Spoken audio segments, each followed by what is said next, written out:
Hello, everybody. Welcome back to Hell We Ride. When we last left off, the group had returned the sword to Zariel. The sword of Zariel to Zariel. Containing the last bit of her celestial spark. And with the help of Lulu, they were able to convince her to try to redeem herself for what she's done. She sent out a prayer to Lathander. I'm not sure if prayer is the right term, being what kind of being she is. But he has given her a second chance. Now she is back to the archangel form she was before her fall. However, it has not undone the damage she has done to the multiverse. Specifically, what the group is concerned about, the city of Ethereal. So, Zariel knows this, and with the group on Lulu's back, some of them flying, some of them not, everybody's flying back to the city. At this point, as you guys are flying, we'll say any minor flying things that could possibly impede your guys' way. So maybe like a spine devil or something every once in a while. Zariel just smacks it aside, really. It's like, it's nothing to her. Most don't even try. Like, they just will be like a group of them and a sword swing once and like hit all of them and kill them instantly. You notice that she is not holding the sword. It floats next to her and it seems to dance around her as she just flies, and it just seems to do the work for her. Didn't do that when I was holding it. Did you ask the sword? Give me a religion. Politely? Give me a religion check if you're curious.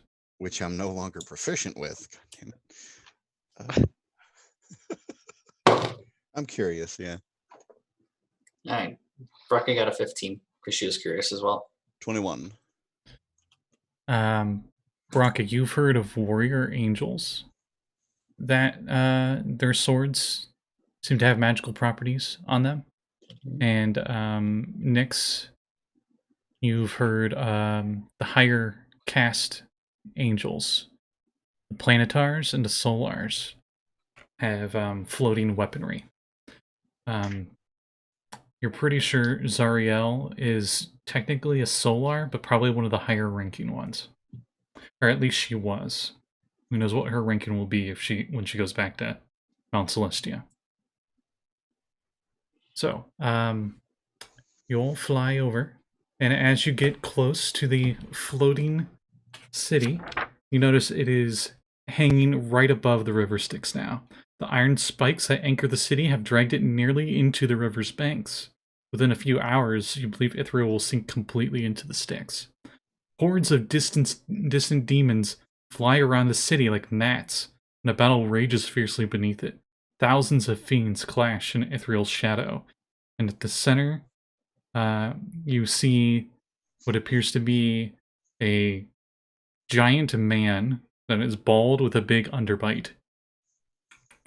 And he's just like bashing his way through stuff. And he looks up, and you guys are like hundreds of feet away, right? The sound of the battle of the blood war below you is immense.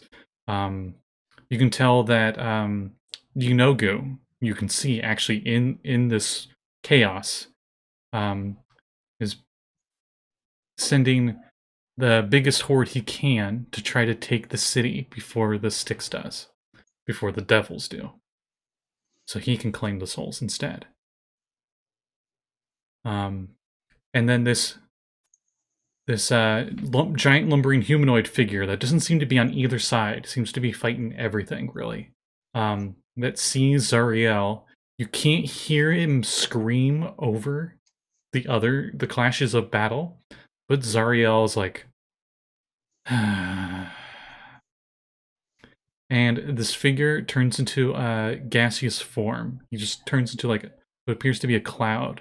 And he starts flying at you guys, at tremendous speeds. And Zariel says, Kochichi wants his hammer back. We should head towards the companion as she starts flying towards the giant black sphere with lightning shooting off of it above the city. That is what binds the city to hell. So we're attacking the companion? I will destroy it. Okay. He has to do anything? Brakka's already got her club activated. Now that you mention it, flying around the other side of the companion, you see a white dragon, and on its back is a frost giant. Oh boy. Seemed to come up from the other side of the city, from the ground. Guess they decided to come We back. are again. Oh, hello again. Meow. Meow, wow, jeez. That ice dragon sounds very fierce. Quite fierce. You don't want to know what he's I saying. better let him in. We better kill the giant. The dragon, I think, if the giant dies, he will be like, whatever. If you can- still try and convince him to help us. If you can knock the giant off, or you can knock the dragon prone, it'll kill both of them. Right. As we're flying through the air, you roll initiative. As I use my Avernus dice Oh no. for Oh, tonight. Yeah. Alright. Sweet. Let me see what their dex bonus is. Sweet.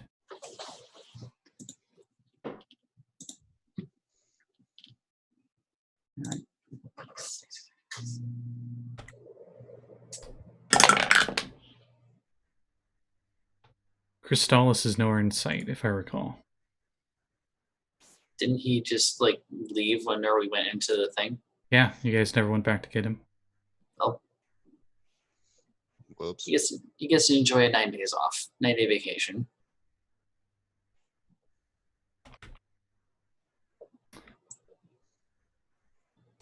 Alright, for now, I will not have him in initiative. So, Brakka, what's your initiative? Soft 20. Okay. Koi, 17. Nix, Also 17. who has the greater dex, I wonder? Probably Koi. Probably. On the overlay, you're tied at 16. Oh damn. Roll off. D20. Yep, just a flat d20. Flat D20. I know, I have Dex 18. Oh, you do? Oh, you do? Yeah. Oh, Why okay. is it in the overlay? Yeah, I must have not updated it after 12th level. So I guess Koi is the greater. Yes. Which is hilarious because I rolled another 17 on the D20. Nice. Richtofen? 15. Alright. Brakka, you're on Lulu's back, who is currently a mammoth with golden fur and giant wings. All right. How far away is our draconic friend here? We'll say at this point he's about 150 feet away. Right. Going to Well, at least when initiative starts. right. 150 feet away. What do I have?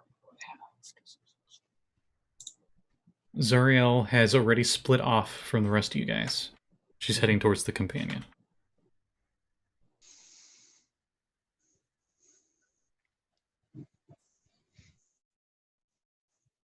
All right. I'm going to. Brakka decides to get my system.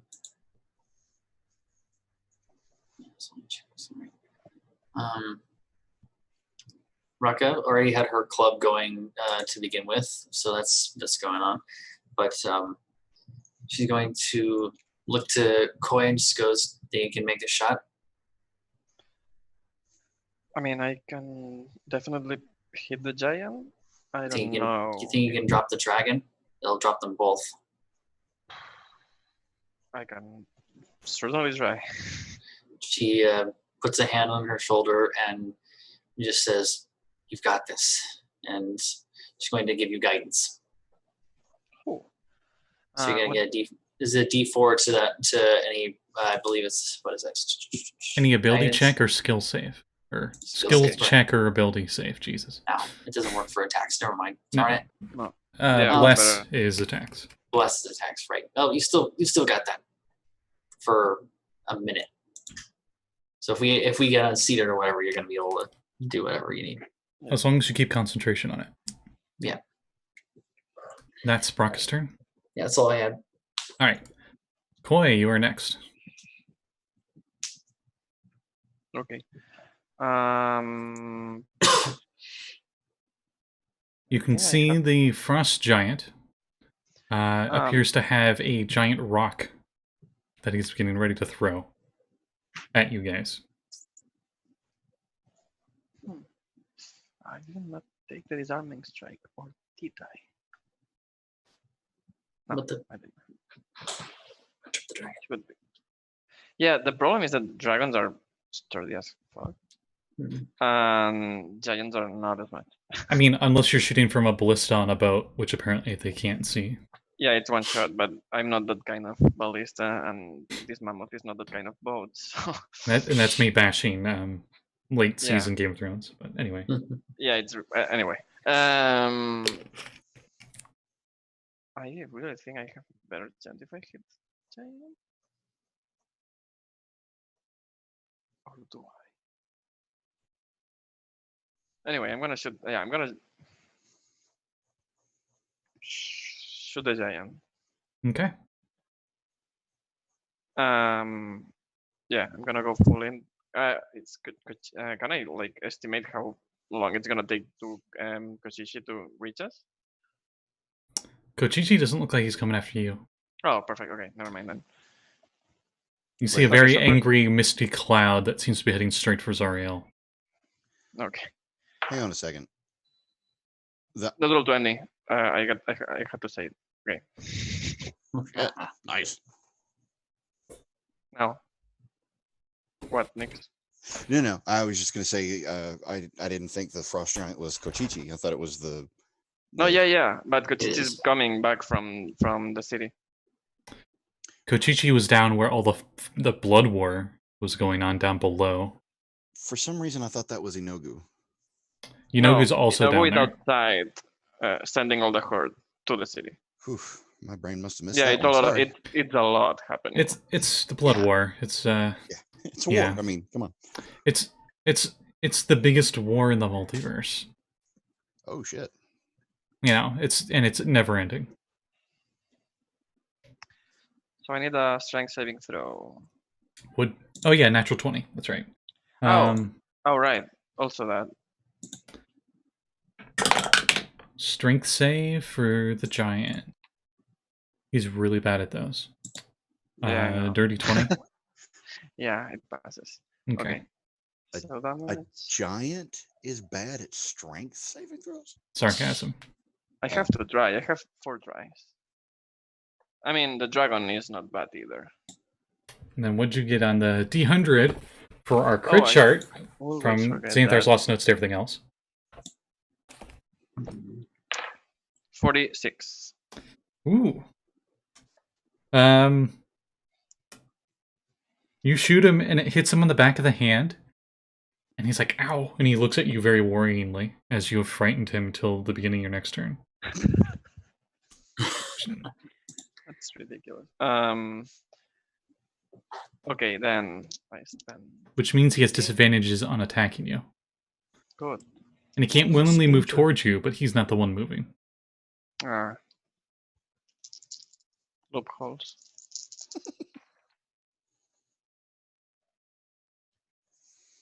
The advantage of having him out. What you guys have? 45 piercing damage, which Four- is 45? right.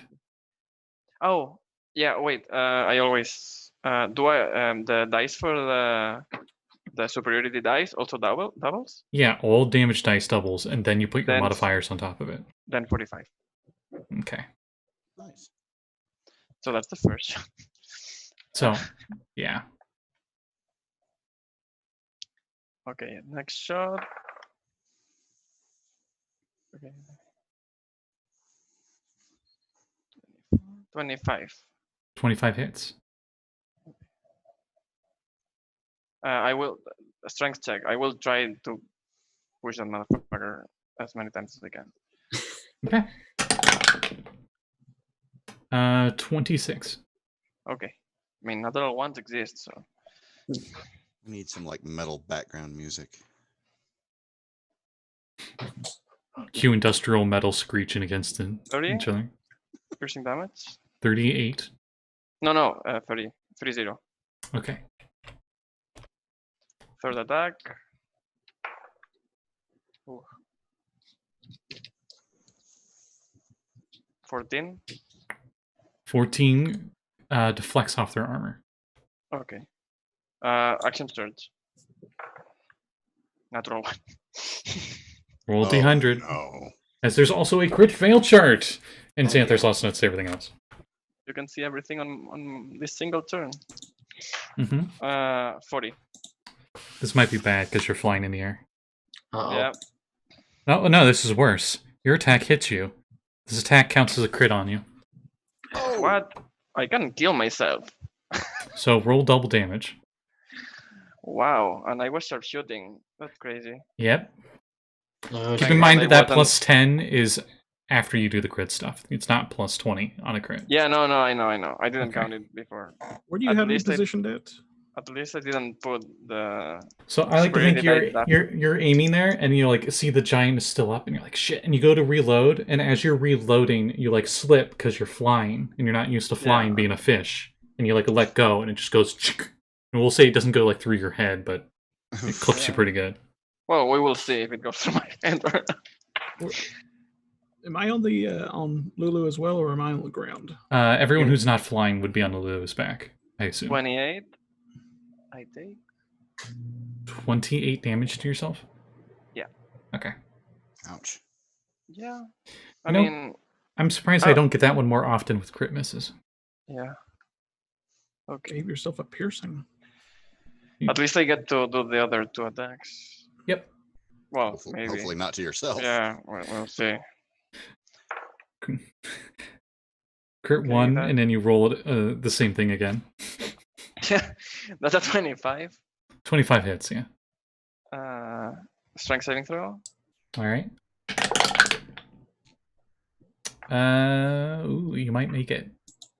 16. Does he fail? It fails. My DC is 17. Ah, Woo! Yeah, because I decided to finally max on con. He Something. uses his 1 legendary resistance to pass. ah. Okay. So damage.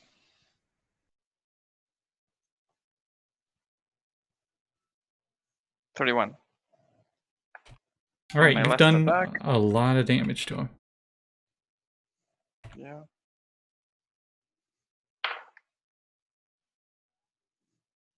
$20. Not natural. 20 hits. Okay. Strength saving throw. Hey, definitely fails. 15. So he It's falls pushed off? 15 feet back. All right. So he falls off of his dragon. And how much damage did you do with the attack? 24. And I don't have anything left on my body. All right. So let me do an online dice roller for the fall damage. But it does. How far are we? I mean, it does follow the way through in this turn?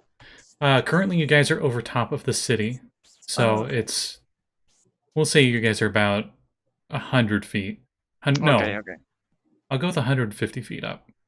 The question is he going to hit the city or is he going to hit the sticks? He's gonna hit the city, Okay. definitely. I thought it was like a 5-turn fall I off. mean, even if you hit the sticks from this height, it's like hitting concrete. Well, I mean, one way or the other, if you hit the sticks, you're dead regardless. Pretty much. But hitting the city, on the other hand, If he hits the Is- sticks, he won't even realize it. Mm. I wonder how So- big a giant lemure is. The lemure spawned from a giant soul. I don't want to think about that. Yeah, no. So he falls. Ah! As he falls Well, down hell into the city. no. Lands in a 2-story building, you see? He just like crashes through the roof of it, or what's left of it. And the rest of the building collapses on top of him.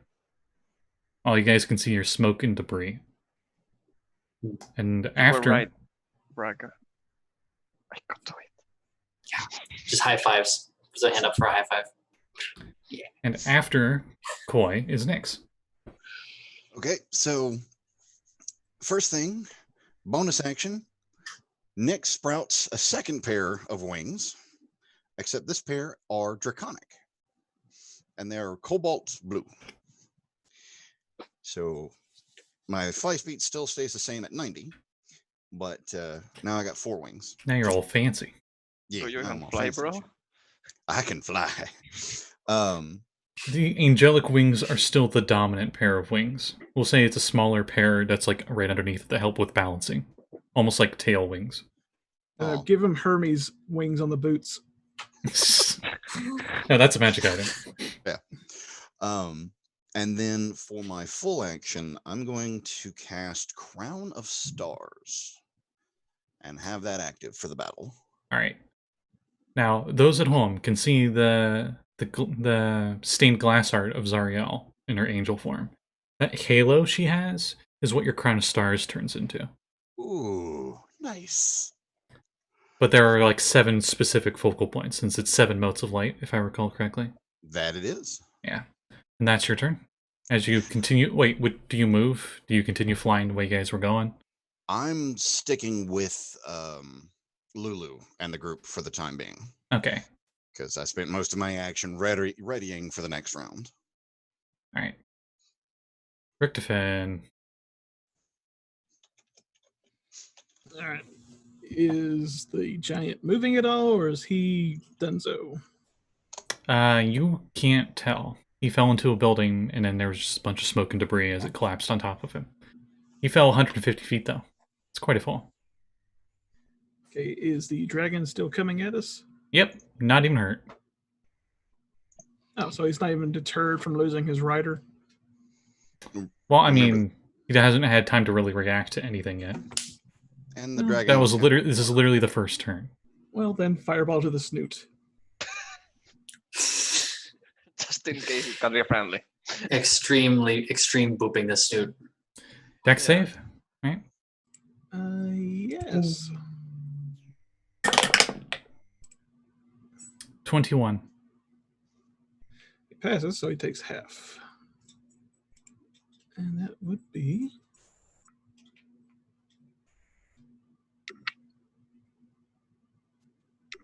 That was 86.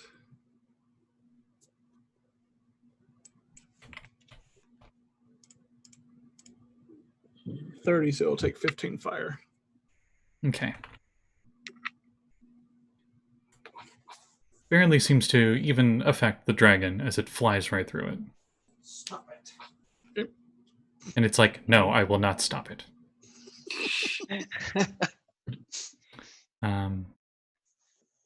Lulu and Zariel's turn. Zariel flies fast as Lulu can. But after... Actually, no. Flies faster than Lulu. Lulu's the fastest you've seen. So for you guys, it's pretty much like a blur because you guys are moving so fast. And Nyx is a little bit behind because you're not as fast as the 2 Celestials. But after they move a bit, Zariel teleports. And she's on top of the companion. She grabs the sword by the blade. Never mind, wrong flavor text. Whoopsies. Toasty, or whatever. I don't know. There it is. Okay, so she spins the sword upside down, so the blade's striking downwards, and she strikes straight down onto the top of the black sphere.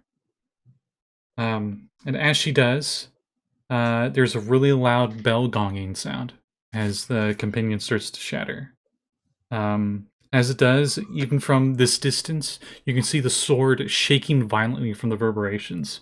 But Zariel is able to control it and stops it. You're pretty sure that if any of you did that, you probably would have also destroyed the companion, but you would have destroyed the sword in the process.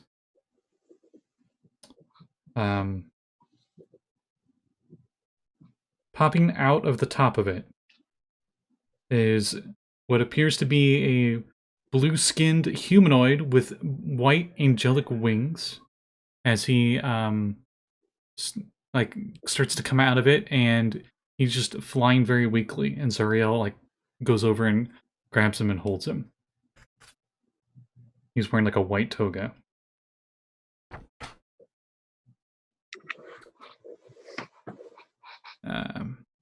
And after that, there's a giant flash of light, and the bits of metal that the companion were made of the infernal iron, fall down onto the city. Lightning ceases, and the city stops descending downwards. However, you can see there are still 8 humongously giant infernal chains binding it to Avernus, binding it to the river Styx.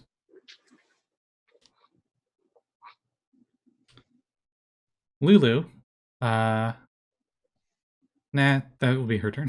She's just flying towards the companion. So you guys are about 150 feet-ish away, we'll say. Then, appearing over top of Zariel, the cloud solidifies, and you see none other than the Demon Lord Kochichi himself. Looks like a big, almost demonic hill giant, man. And he just dive bombs down on top of Zariel. And he attempts to take his hammer back. Do any of you know Abyssal or Giant? Richtofen knows Abyssal. But you don't know Giant? Nope. Okay. He says something in Giant as he dive bombs down. Because that's his default. Roll to attack. Let's see. Oh, he only rolled a 2. He hits Zariel. And then we're gonna have competing strength checks as he tries to grab the hammer away from her. But you see that the figure that came out of the companion is pretty out of it, and Zariel, you see, willingly lets go of the hammer and lets him have it.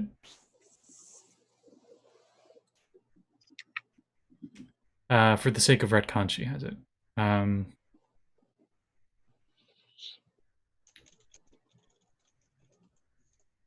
So now that he has his hammer, he holds it in the air and he just starts cheering happily that he has it, and wastes the rest of his action that he could have used to swing it at her. Zariel, as a legendary action, teleports away with this figure down into the city. She's quite visible, being the bright beacon of celestial light that she is in here. The dragon flies towards you guys.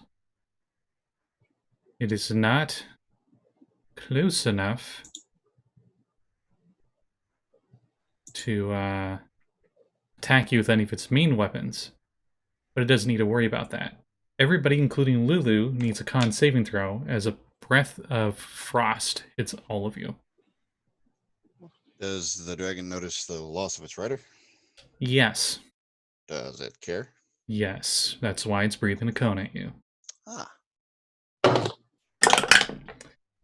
Let's see. Lulu's got mana stats, so she might stand a chance. Never mind. She failed. 21 for Brakka. 24. 25. 21. shit. All right. The hardy crew takes only 27 cold damage. I'm And resistant. Brakka is going to use a reaction to activate the shield and half that again. Okay. How much you said? 26? 27. 27. So having that again would be 13.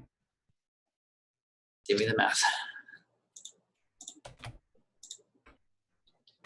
But Lulu took a big brunt of it, so she looks pretty cold. You think if she was in her small form, it probably would have froze her solid.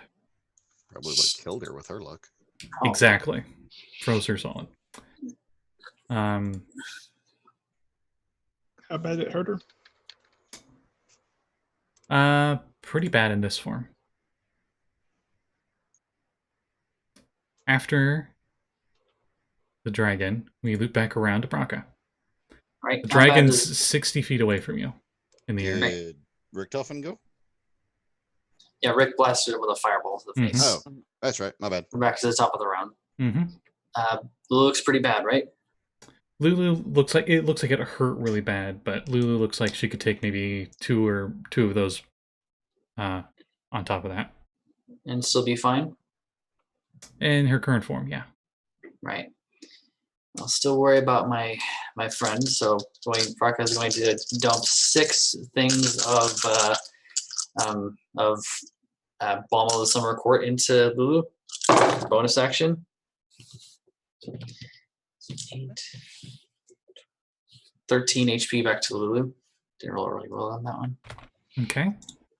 Okay, and the club, all the different cracks and striations on the club glow again, and she's going to blast the dragon in the face with a sunbeam. How close is it, by the way? 60 feet away.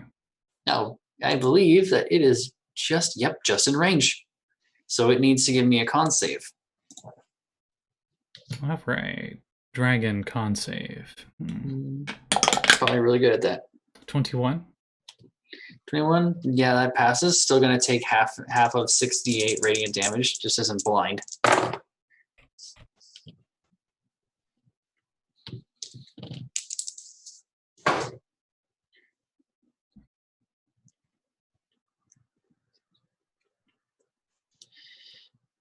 So half of 32.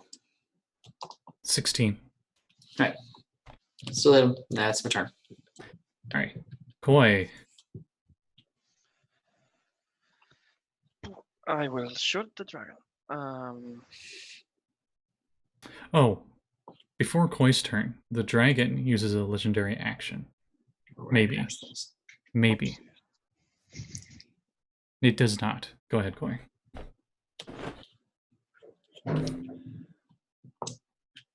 Yeah, I will shoot at the dragon. First, I will use my bonus action to use second wind and heal myself a little bit. Mm-hmm.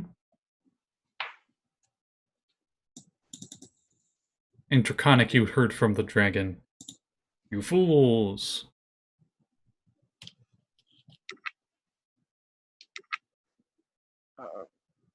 Probably, yeah. Have you met us? I mean, you're not wrong.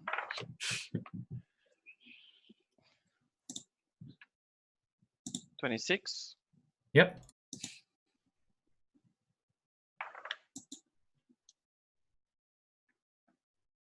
$25, Yep. which is max damage I can do. No, that's the damage. Oh, 25 damage. Okay. Yeah. Second attack. 11. It And third attack. 11 just completely whiffs. It doesn't even like hit its skills. 26. A 26 would hit though.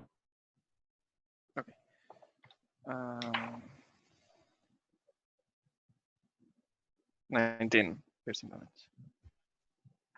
All right. That's your turn. Yeah. Nix. Lulu flew 120 feet. You have a fly of 90. So you're 30 feet away from the group, and I'll say around 45 feet away from the dragon. Okay. Or 75 feet away from the dragon, sorry. Okay. Quick question. Mhm. Insight check to see if the dragon would still be hostile if we had stopped attacking it. You're pretty sure it's going to be hostile because you killed its best friend. Okay. Oh, In that shit. case, the group is going to deal with the dragon. Nyx is going to fly towards Kochichi. And by fly, I mean only get close enough for a 100-foot blast. Which I'm assuming maybe, 10, 20 feet further? A bit more than that. If you dash, you could get in range of that. How far was he? Shouldn't have been that far. Right, he did not... No, I'm thinking where Zariel's at currently. My bad. Okay. Alright, yeah, you're in range after you move. But not my full movement nor dash. Your full move, you're 90 feet. I would say you're in range. Okay, just in range. That is more than enough for me. So as my primary action, I'm going to upcast Lightning Bolt on his ass. Okay. I need a dex save, please.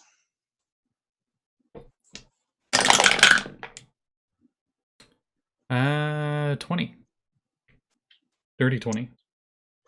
Dirty 20 still takes half, at least. So that is going to be a total of 45. So half that's what, 24? No, I'm bad at math. 22? That would be 22, yeah. 22. And as a bonus action, I'm going to use one of my 7 motes and deal 4d12. Yeah, I gotta roll a hit. Yes, I do. Yes, I do.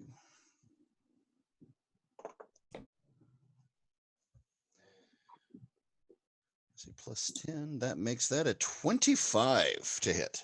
25 hits. Yay. So now that d12. 37 points of radiant damage on top of it. Okay, you got his attention. Uh-oh. That's your turn? That's my turn. Alright. Richtofen. Okay, so how far is the dragon from us now? Still 60 feet. Okay. Then I will toll the dead of him. What is that, con save? Wisdom. Wisdom, I think you got it. Let me double check, though. 17? Match. So it just passes. Yeah. Well, mine's 17, his 17. Your DC is 17, right? Yes. Then he passes. Okay. And do you do anything else in your turn?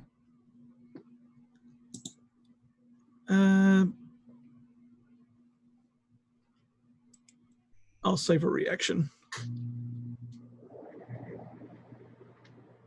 Okay.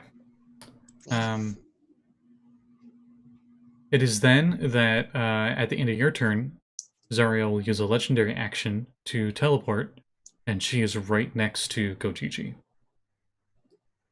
Their sword at the ready, looking like she's about to swing it at him. Does she go behind him for a surprise attack since I caught his attention? Yes, but you notice that he notices her. Bullshit. Okay.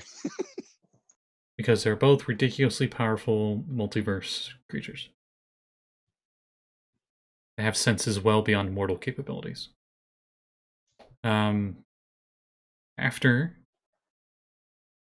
Zariel does that, I think Lulu will keep flying straight for the dragon and will attempt a trampling charge, or should I say a flying charge.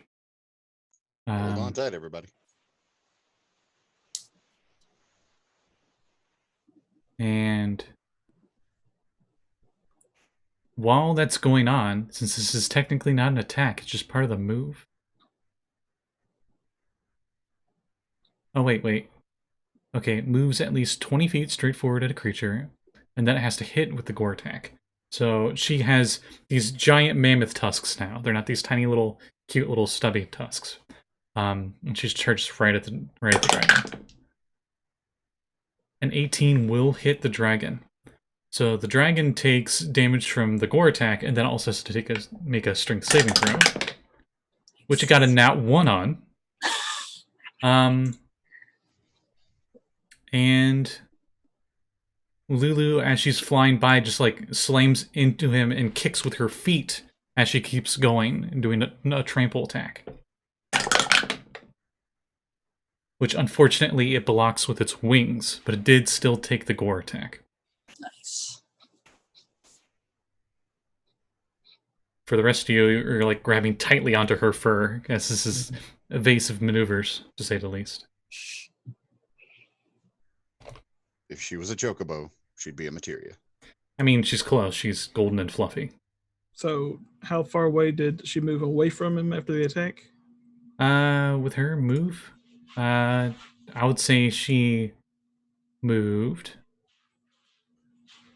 I'll say she only went 90 feet on her fly. She didn't use her full fly. Just so you guys could be closer. So you're about 30 feet away from the dragon currently. Would I be able to use a bonus action that I saved? You cannot. It's not your turn, so... And it was a reaction that you were trying to save, wasn't it? Okay. Unless you have a spell that has a reaction casting time.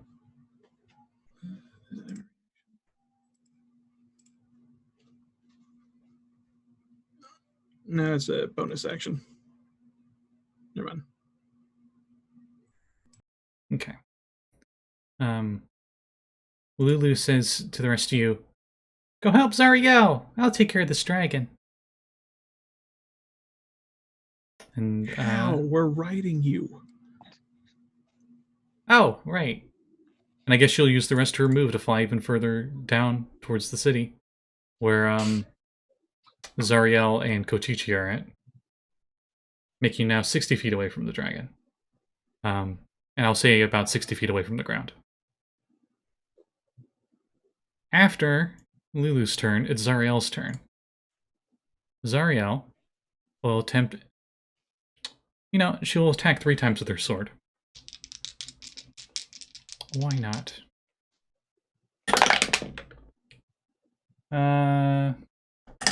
Flurry of... The blade moves at supernatural speeds. Spinning around, of course one of them's a crit. And she cuts into Kochichi pretty good with it. Oh yeah, he's also a demon, so he takes extra damage. Yeah, we'll go with that. From radiant attacks? No, from the sword. The sword does extra radiant damage Sword. on fiends. That's right. And I'll roll... I should remember since I had it. And I'll roll a d100. But this is the equivalent of she's using the blade so flawlessly that you don't actually truly comprehend how many eons she has spent battling fiends with this sword, and how well she knows how to use it.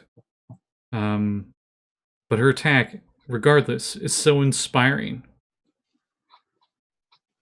that she'll allow an ally, because the crit, attack as a reaction. So, Richtofen, as you were flying by, since both Lulu and Zariel were going on the same turn, I'll say you were within that range of 30-ish feet when you could use your reaction for an attack if you'd like. On the dragon or Kochichi? Either or. Kochichi would be 90 feet away. And the dragon 30 feet away. Or if you wanted to wait until the end of around the end of their turn, it would be 60 or 60.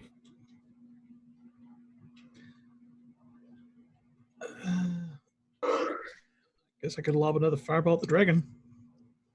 Alright. Makes a dex save. Does it have legendary resistance? I know his friend did. Yeah, he chooses to succeed. Bitch. He's only got 3 of them.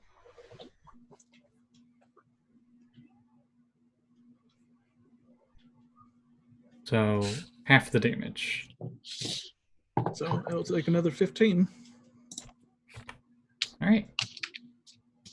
Then it is the dragon's turn. The dragon flies straight towards you guys and does another breath attack. So everybody needs another con save. Am I out of the range of that? Considering. No, it's a 60-foot cone. It flies right up to Lulu and breathes it. You're definitely And within the Lulu's 60 in feet. the opposite direction of me. Because she ran into and past the dragon. I'm still back pointing at Zariel and Kochichi. Should be way out of that range. All right, fair enough. I'm just trying to. I'm doing 3D chess. I'm like doing 3-dimensional chess in my head for Indeed. it. So This isn't Star Trek. everybody but Nyx. Constitution saving throw. 27. So everyone rolls really well. 23. I mean, I didn't roll very well this time, but I have a +9. Brakka rolled shitty, 13, only 13. And we'll still cast Absorb Elements to have it. All right. So those of you that fail take 54 cold damage. And half of that from Absorb Elements would be 27. But half of that, because I'm resistant and I passed. 13. Oh yeah, it's always the same. Okay. And it roars while breathing, and I need everybody to give me a wisdom saving throw. That's Including not this. asking. I'm not good at those. Yes. oh dear. Let's see if it...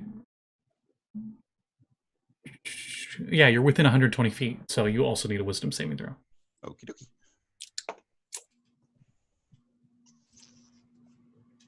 12 for Brakka. Here. Wait, Lulu got a nat 20, never mind. I was going to say, is she immune to frightened? Well, she is, apparently. I rolled an 8. I'm pretty sure I fail. What'd you get total for wisdom? 8. Okay. But I will. I mean, if I fail, I will re-roll for Indomitable. You definitely would have failed. Okay, then I will re-roll. In the meantime, it's a dirty 20 for Nyx. Okay. And Richtofen? 16. 24. All right.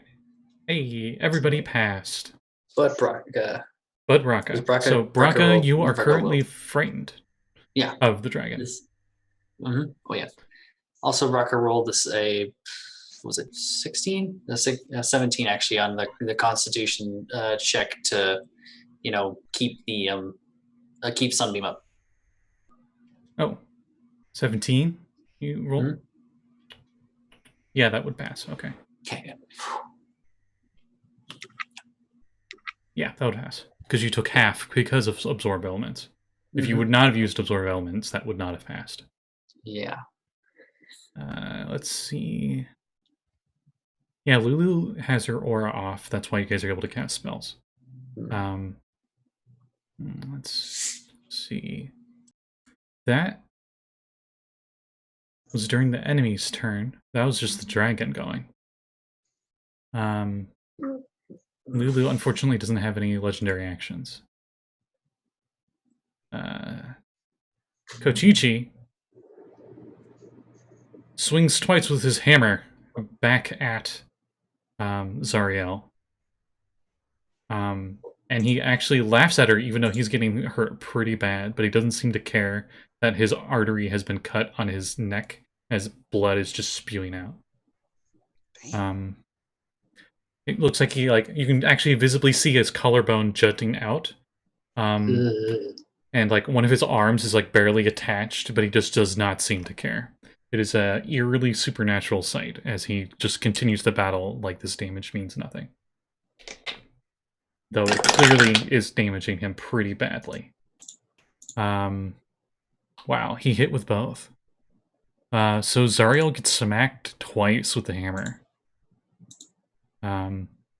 Which is being two-handed. And each time the hammer smacks into Zariel, you notice the air around it seems to explode into the air freezes into ice shards with both strikes.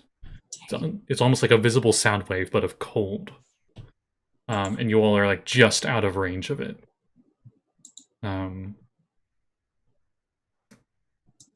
And Zariel takes quite a bit of damage. Is she resistant to cold? I don't think so. Nope.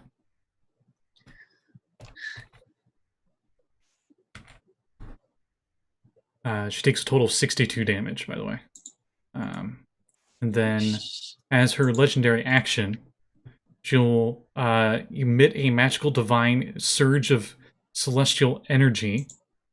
And she, like, celestial fire just emits out of her. And Kochichi needs a dex save.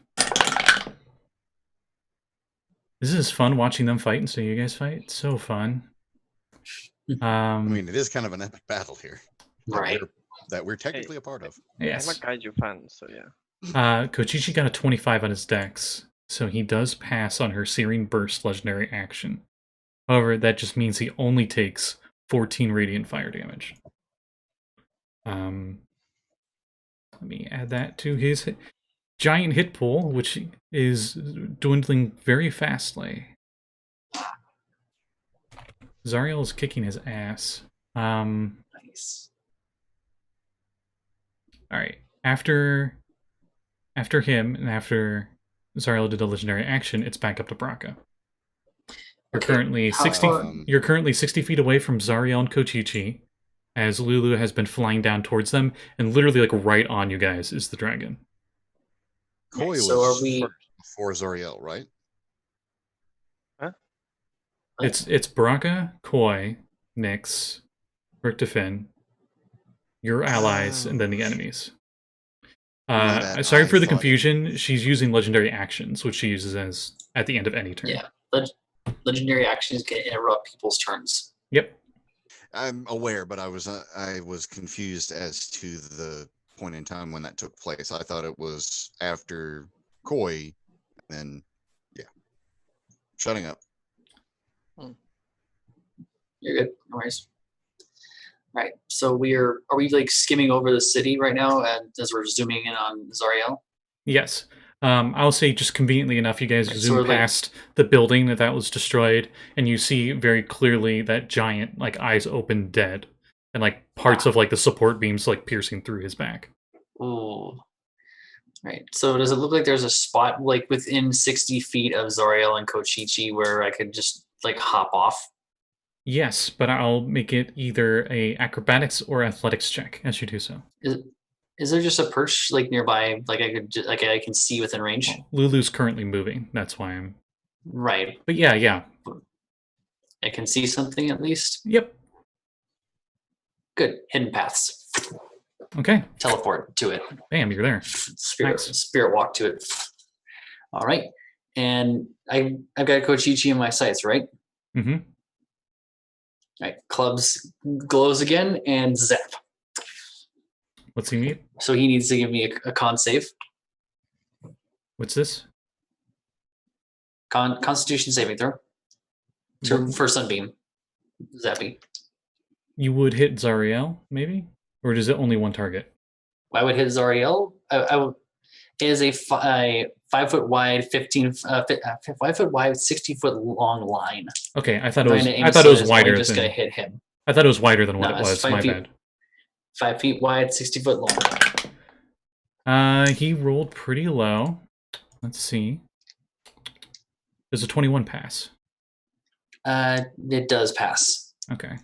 but you're still gonna take half of 3d8 radiant damage. All right.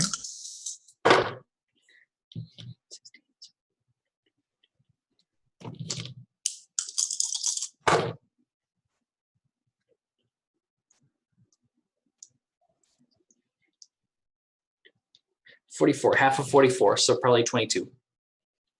Okay.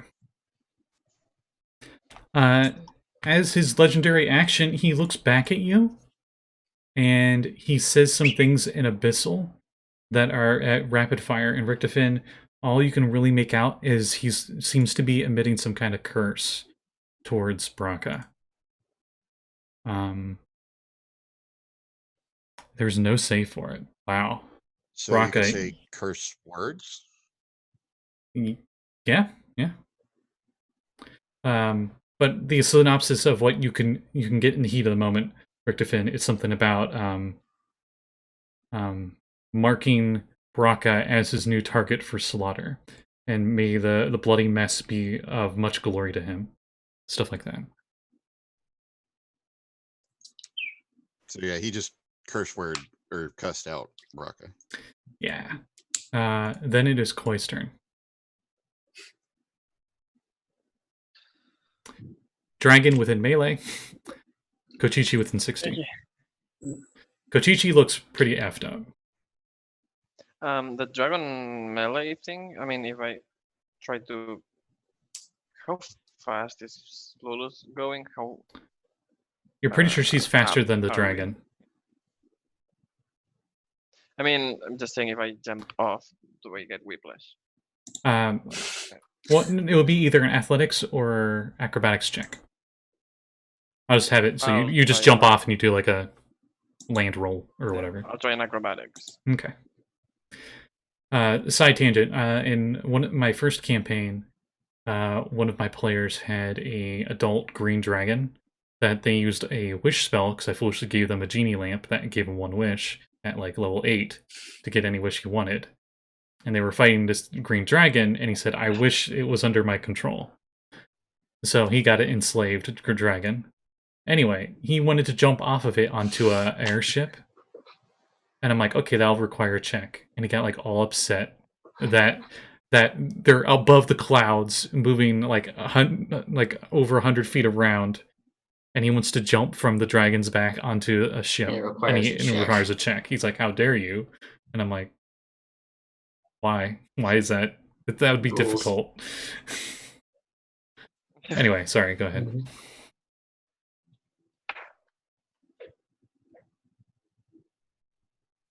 $18. You make the landing, Oh. no damage. But impossible. But no, 17. Still good. Okay. Also, then I you will. you land on a rooftop or something, like the closest to where you were. Okay. I will curse a little bit on my crossbow, so I hex Kochichi. Okay. Shoot 3 times, because that's pretty much all there's left on me. I can do. I mean, I can only shoot 3 times right now. Okay.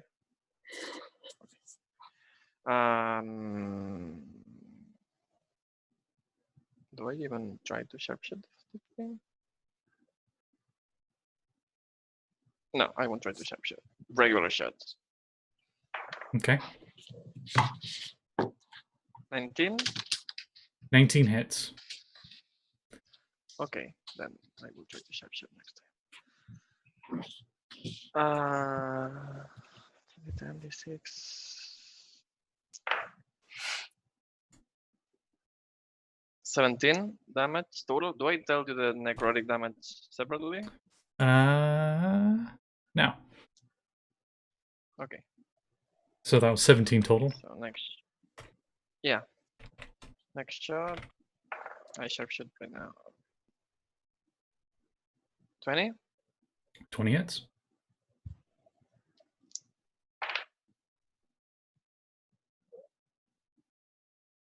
26. 26 damage.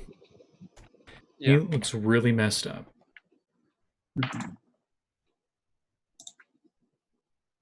24. Last attack. 24 would hit. Oh.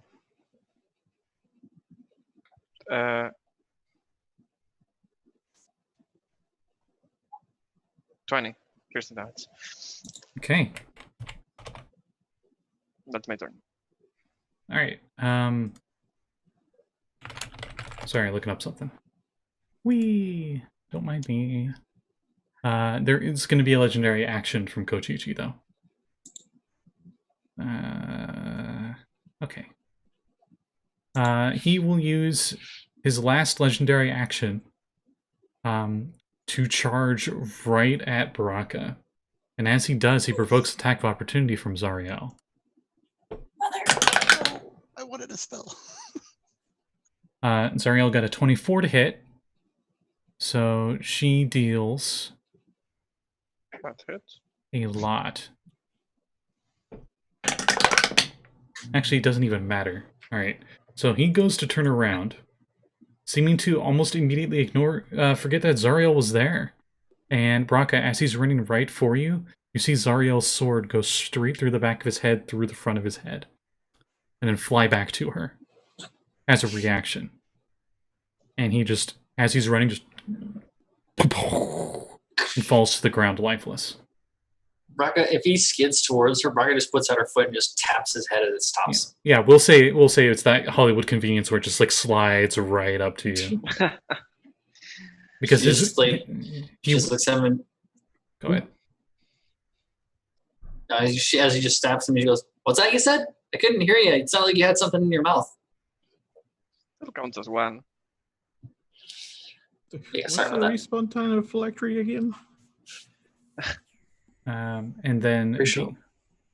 meanwhile, up in the sky, everyone who's on Lulu's back, the dragon uses a legendary action and it beats its wings towards you. And all of you need dexterity saving throws, including Lulu. Wow, The The one's Lulu. on Lolo, right? Hmm? So that's Lolo and Rick. And you're Yeah. No, Quake jumped off. yeah, I'm just trying to think if you would be within 10 feet of the dragon still. I don't think you would. I Probably don't think you still would. on the. I don't know. So It Richtofen makes sense and if I Lulu. am. So I it's your fault. Nah, you hop down more than 10 feet. I'll say you're fine. So Richtofen, dex save.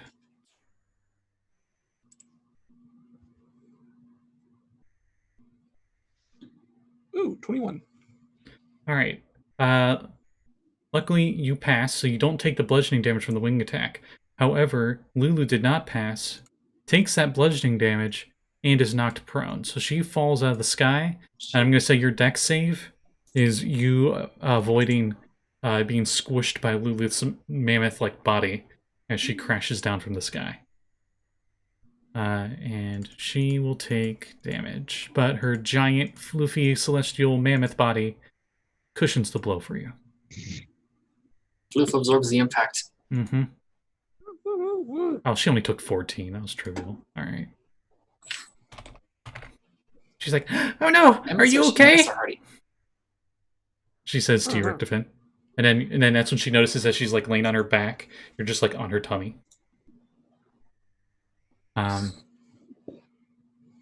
She's like, "Oh, thank goodness." I like to imagine she has this high cute. I like to imagine she has the high cutesy voice while she's still a giant mammoth. Oh yeah, it'd be the same voice. Best. Then that was all his legendary actions after Koi. So it's Nyx's turn. Right, time to put a stop to that. So Nyx will turn, pull the final flash pose, and cast Chain Lightning at this dragon. Okay. I need a dex save, please. All right. Dex saves. Woo. You know what? It'll choose to succeed. Okay. So that'll be a total of 45, 50 lightning damage. So 25. Yep. But I'm not done yet. I'm going to send another smote. But wait, it's not over yet. Wait, there's more. Yep.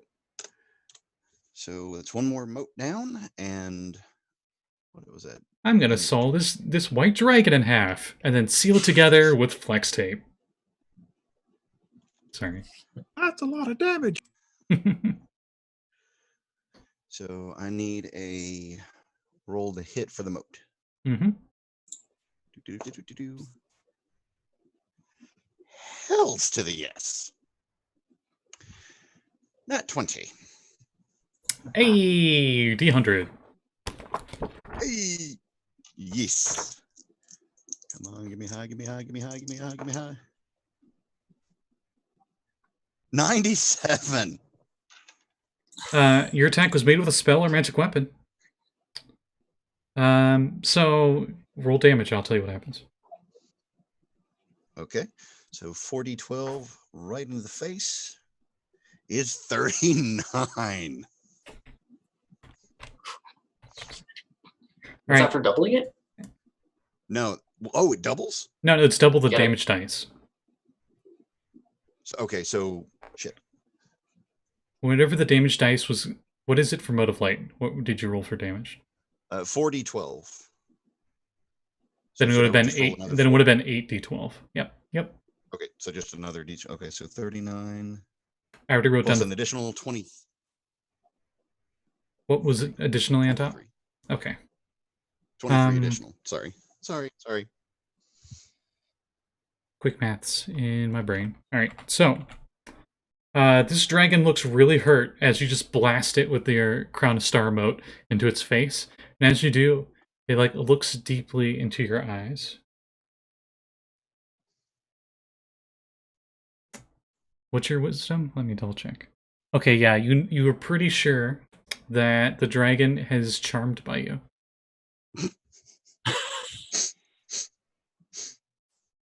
I was aiming to blow its head off. Well, Instead, you might blow off a head, but anyway. So No. that's your no. turn. Just no. Yeah, I mean, if it's charmed, then, well, I mean, I don't have anything else I could attack it with anyways. It is charmed by you until the end of your next turn. Okay. All right. Then, yeah, that's my turn. Richtofen. Yes. The dragon does not look hostile anymore. In fact, it seems to be doing a little flutter eye thing towards Nyx.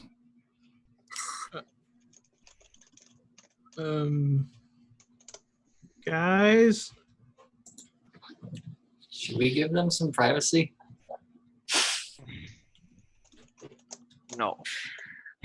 well, in that case, I will Misty Step on top of the dragon into Mhm. the saddle. Okay. It looks it's like really beat up. This dragon. And I want some of my health back. Innervation. What might that entail? A dex saving throw. All right. It is not charmed by you, so it will just have to roll. 7. Fail.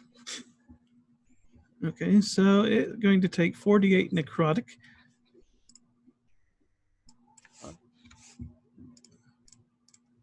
So 22, and I get back 11 HP from that. All right. The dragon's eyes immediately glaze over as Richtofen gets on top and casts this spell, and the icy sheen that seemed to come off of its white scales immediately seemed to fade off, and the dragon just falls to the ground dead.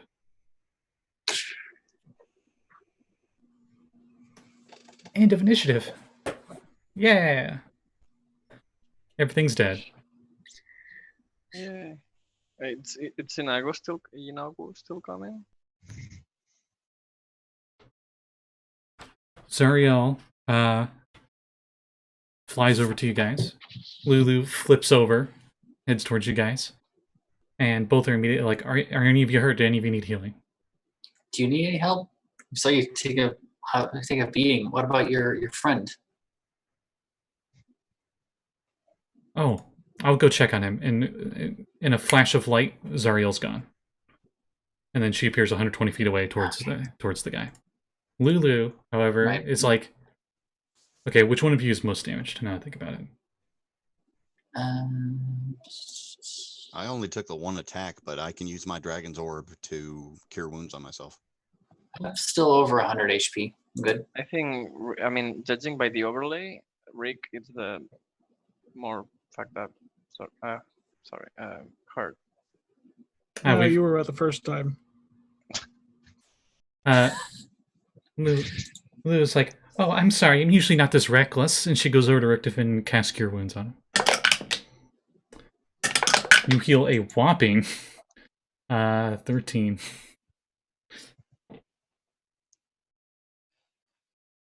Richtofen. Then Planetar, the angel, flies over towards you guys. And he looks a lot better than what he did when you initially saw him. But here's a picture of him. Just so you guys can see what he looked like. Ooh. That's the companion, by the way, opening up. But that's if you guys did something else. Yeah.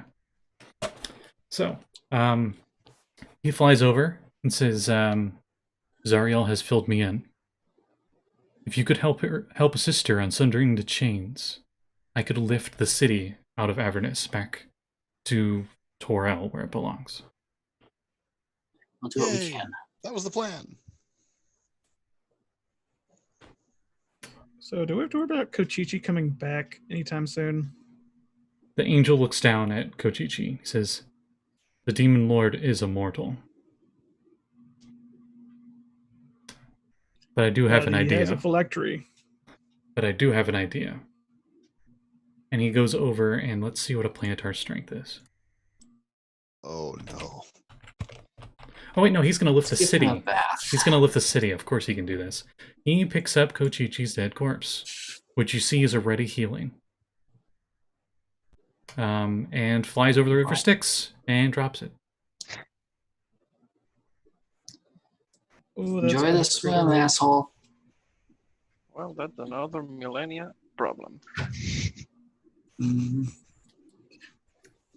That's gonna be a problem for future us. Yeah, I mean, And not us. And for the rest of this, we're not in initiative, but there are 8 chains. I'm going to say Zariel takes care of 7 of them. Just want you guys to know how difficult these chains are. I'm going to have you guys destroy one of them, one of the links. Right. So you guys get over to the border of the city. You can see like the big crevasse in the middle part of the city is already starting to fill with Styx water, as the city is just starting to go under the river Styx. Okay. And as you go over to the chain link, you notice that they are 30 feet tall by 20 feet wide at their widest. That's how big a single link to these chains is. Jeez. I'm pretty sure if you break one of them, that chain will be completely severed. But you see Zariel flying around, ting, ting, ting, ting, ting, on each one. And for her, it's taking her a few strikes. Right. All right. So So it's is just we gotta go ahead, Matt. I was gonna say, are the links attached to the ground of the city? Yes. Can I just start digging it out with mold earth around the link? No, it's way too big. Yeah, you can only affect a 5-foot area with mold earth. Brakka is gonna step forward towards it. How big did you say this was? Like wide? 20-foot diameter and thickness is the metal in the metal link, and it's 30 feet tall if it was standing upright. Right. But it's like so 20 feet in diameter. And it's stuck in there. It's 20-foot radius in there. It just looks like if you do enough damage in one spot, you could break it though. But it would take a lot of damage. This will be a lot of damage. Brakka is going to upcast Erupting Earth at 5th level on this thing. So that's 5d12 damage. Okay, just roll damage. This. Doesn't have stats. All right.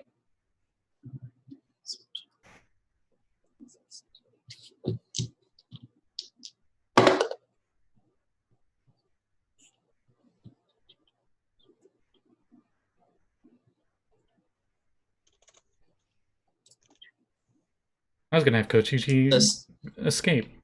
says 38 for the first casting of it. All right. You do that, and you just start seeing some scratches and stuff on it. All right. I'll cast it again. And Does anyone- again upcast. Before you do it, does anyone else try to damage it at all? Absolutely. We're not in initiative, so that's why I'm asking. I'm just assuming you all are just blasting it with stuff. Stop Hammer conductor away at mode. it. I mean, my arrows are kind of pointless. Do you attempt your Okay, arrows so- at all? I mean, I will attempt maybe a couple. What's the max If I see damage it you can do? works, I will keep them. I mean, taking on account that I can sharpshoot because it's easy to aim at that thing. Mm-hmm. So it's effectively taking damage, right?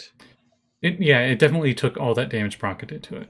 Okay, so I could just keep casting Toll the Dead on it.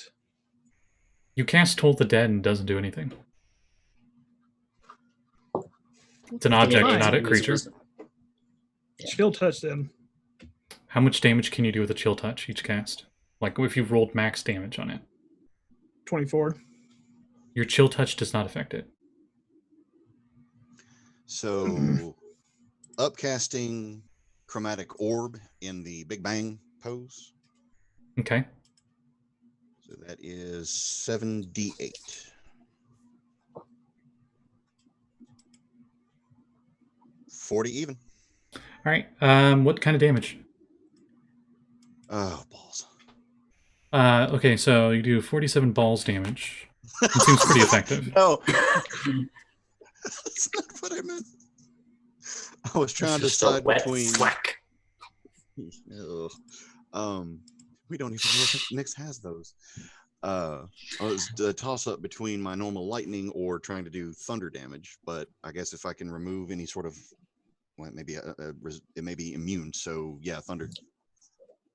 All right. You do that and it hurts it a bit. Mav, do you attempt to cast any other spells? Upcast Fireball. Okay, roll Which has a damage max of 50. because it auto fails dex saves. It doesn't really move. It twitches. 40. Okay. You guys are slowly chipping away at it. I'll just tell you the stats outright. We're not going to go through the whole thing. I just wanted to emphasize the point of how stupidly powerful these chain links are.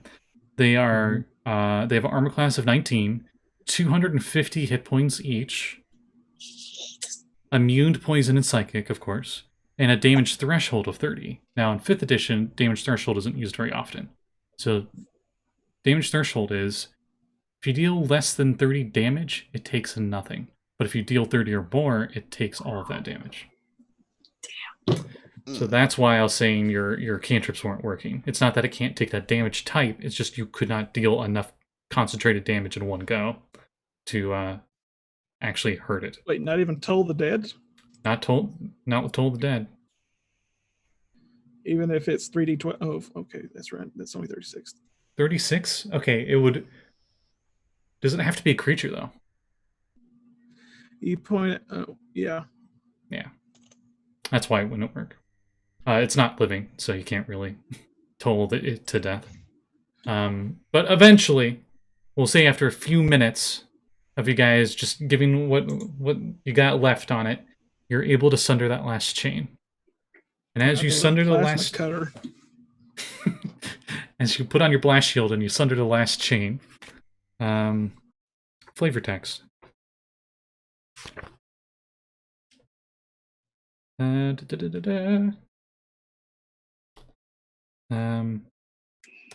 The planetar flies into the river Styx willingly and gets underneath the city.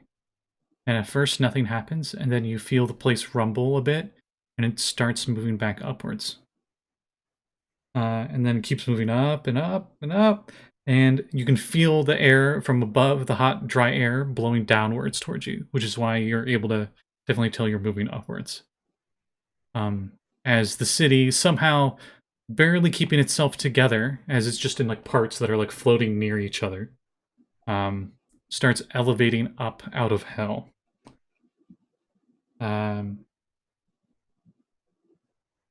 Soon, the Cholinar River shines like a golden road stretching from Ethereal to Baldur's Gate into the sea beyond. The scent of morning dew cuts through the odor of smoke, brimstone, and rot that clings to Ethereal stones. Slowly, what is left of the people of the city make their way out of their hiding places and stand in the light of the mortal world once more. All eyes focus on Zariel, where she stands, sword in hand. Planetar that raised Ethereal out of Avernus kneels before her, and Lulu nudges Zariel, then gestures towards you with her trunk. You, I guess, is the whole party. Zariel strides towards you all, bowing her head in solemn gratitude. This dark chapter has at last come to an end, and it is brighter than ever that I had dared to hope for. Thank you. Your selflessness will live in my memory forever. And in mine, Lulu says, beaming. Zariel's tone turns more somber as she says, You have made an enemy of Asmodeus this day. We have that in common now. I wish you strength and good fortune, and if ever you need my power... She plucks one of her feathers from her wing. Hold this feather aloft, and invoke my name. I shall come to your aid. Who takes the feather? Nix would. Of course he would. Shut up. Alright.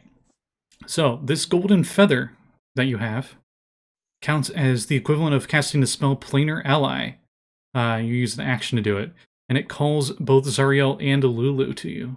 But it's a one-time use thing.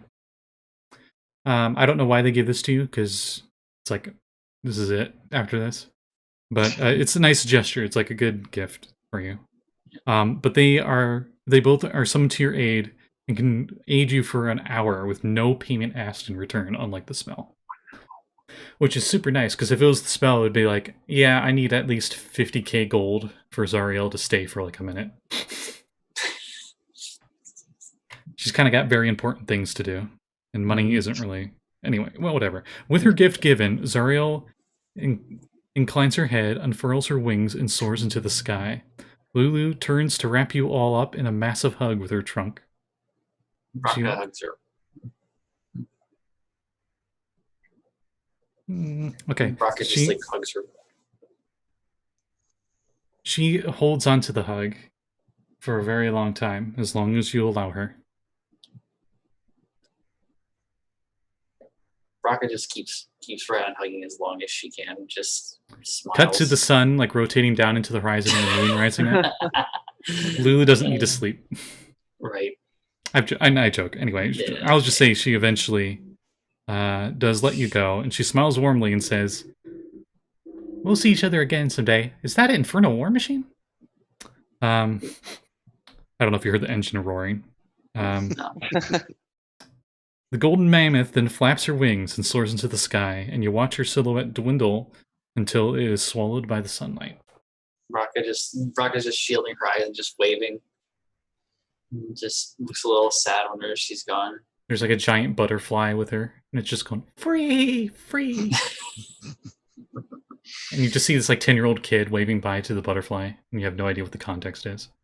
Like, where'd this kid come from? Brakka looks at everybody and just goes, "Oh God, I need a fucking drink."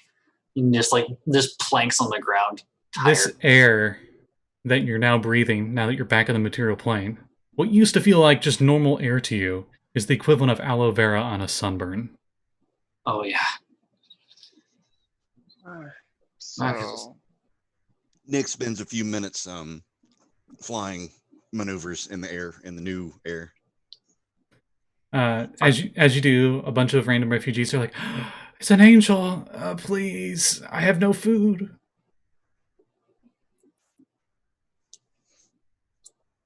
do we Dot, do dot, we dot. still do we still have the soul coins like with us?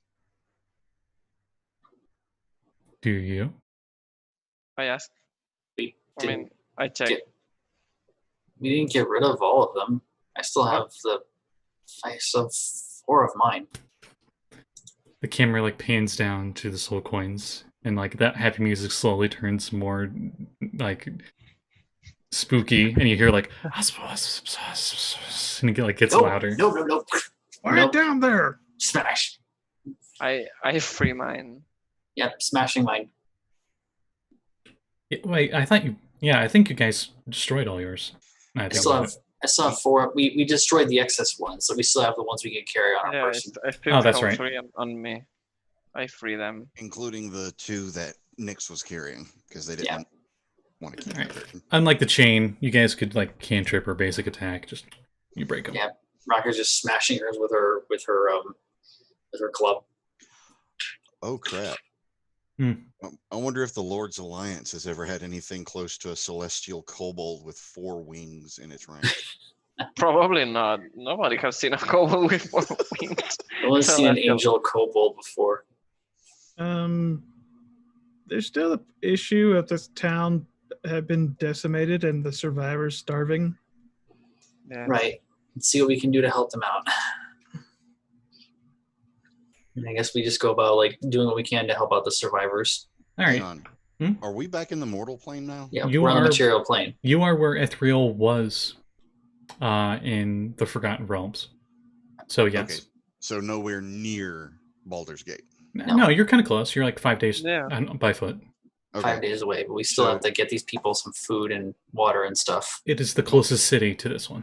Don't we still have some Avernus fried chicken and rations that we could spare until we get back to the tavern where we could feed them? We can probably just go hunt anyway. Yeah, we're probably around some like game, like some forest and stuff. Yeah, there's real food now. But the city's back where it was, wouldn't it? The river be flowing through the city? Yes. Yeah, water's taken care of. We can probably fish because that.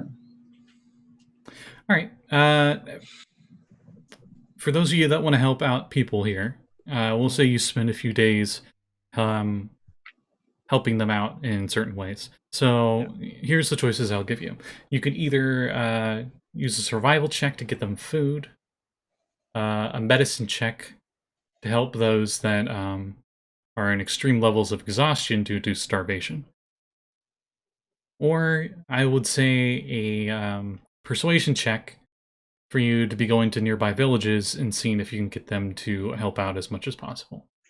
Nix would be flying around doing the persuasion checks. Yeah, the literal angel is probably the best. All right, next we'll do you first then. Roll me persuasion.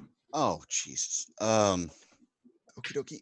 I didn't think this was going to be actual RP. Nah, this is just skill checks essentially. 21. All right. Yeah, you get a lot of help. You actually get quite a few villages nearby, and they are helping as much as they can. A lot of them bring empty carts and such for the sick and injured, and they like take them into their towns, bring whatever herbs they have for basic medicines and such. They also use. But this is, I'm going to say this is like a 10-day montage of you guys helping out. So a week montage. About say, about 5 days, like halfway through your week, your 10-day.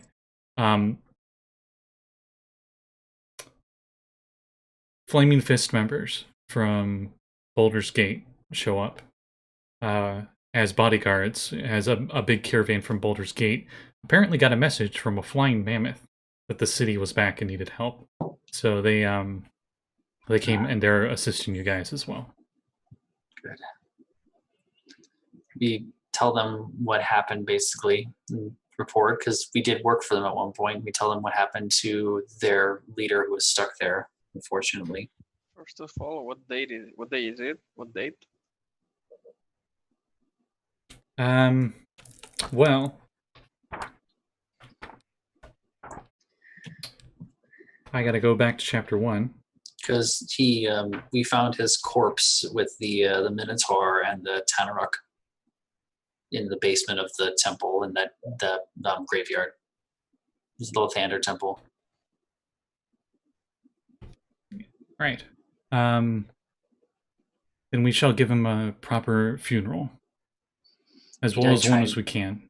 Yeah. He died trying to find a way to save the city. He was a hero. He was a great man. Not many could take the leader position that he has, or had.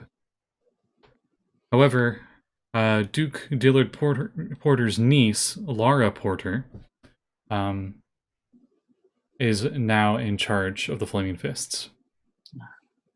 She was working on the branch that we had down south on the peninsula of Chult, looking for artifacts and such. But after he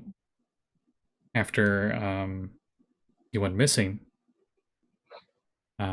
we sent word, and she came as soon as possible. So how long were we gone? When did you leave? Then you just say like a date or something, We just and roll they're out the like, date. Tuesday. and they're like, you've been gone for a year, Wow. pretty much on the dot.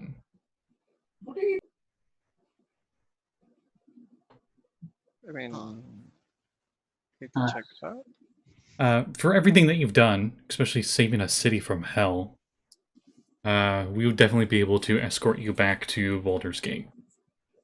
Okay, we should No probably- charge needed. Thank you. We appreciate it. We have some things to check on there. Before they move out, Yeah, Nix would want to go and, how do I put this in the nicest terms possible? Try to get assistance getting the bodies out of the church for proper burial. Yeah. Oh, Brakka's yeah, going yeah. to assist with that. Most of what came from Baldur's Gate were a bunch of acolytes and such. Okay. So you help them out in that. Give me a religion check. Okie dokie. Gonna guide you. Sure. I'll just roll two just because I'm interested. 16 on my side. You can add a d4 to that. D4. All right. They get to roll D4. Brakka got an 18. That makes it 16 on mine. All right. Both of you do an excellent job setting up the mass graves and such in the most respectful manner possible to the deities Torm, Helm, and Lathander, we'll say. With one specific request, Yes? separate grave for Rhea. Nix would handle that one personally. All right. Brakka would help. You. Yeah, it will help you make a tombstone Tombstone, yeah. with my Yeah. super smith. Brakka's going to druid craft as many flowers as she can that she knows would be appropriate for someone who worshipped Torm, right? Yeah.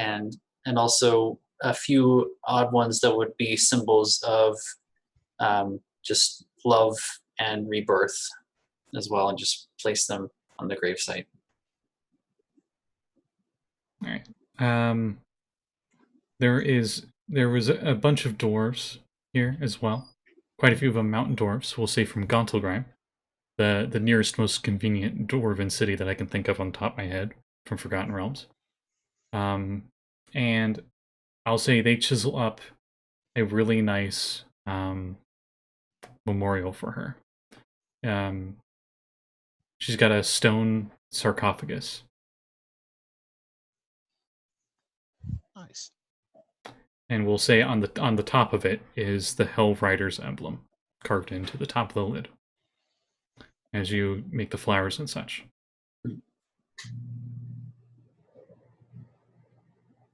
Ms. Brakka just leaves the flowers on there and she just goes, "Thank you. You were a good friend. I'm sorry we failed you. We saved the city, though. Got everybody we could. May you find rest in the warmth of the sun. And may you watch over us with whatever we do next at the side of Torm." For a brief moment, you feel a hand touch your shoulder, and as you turn around, there's no one there. But then the rest of you just very faintly see in the sky what looks to be almost like a silhouette of like a female warrior heading up into the light of the sun, and then disappearing. You all feel some form of peace in the air. Brakka just nods and just gently pats the coffin and then just walks away, just brushing a tear from the side of her eye. Question out of going on. Would Zariel be able to use true resurrection on her? It's up to her. Be up to Rhea if she wants to come back, and it's a choice between paradise and here.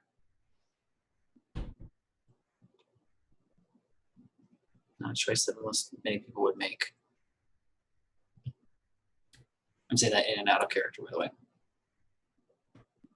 You could If call. Rick- You could call. You think Zariel, being as powerful of a being as she is, would possibly be able to do that. But in order to do that, you would need to call her.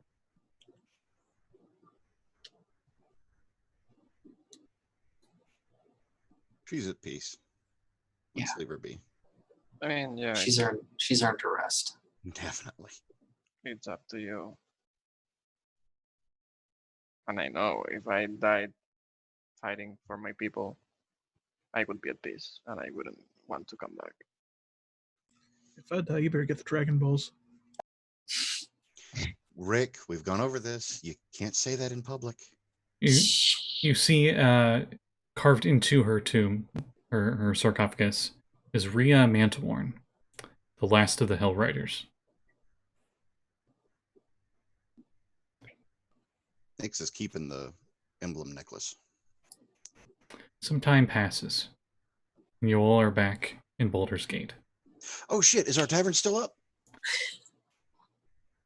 My profits. You head back to... I have like 200 The balls. streaking siren. Yes. Oh yeah, Someone else also kept that notes. happened.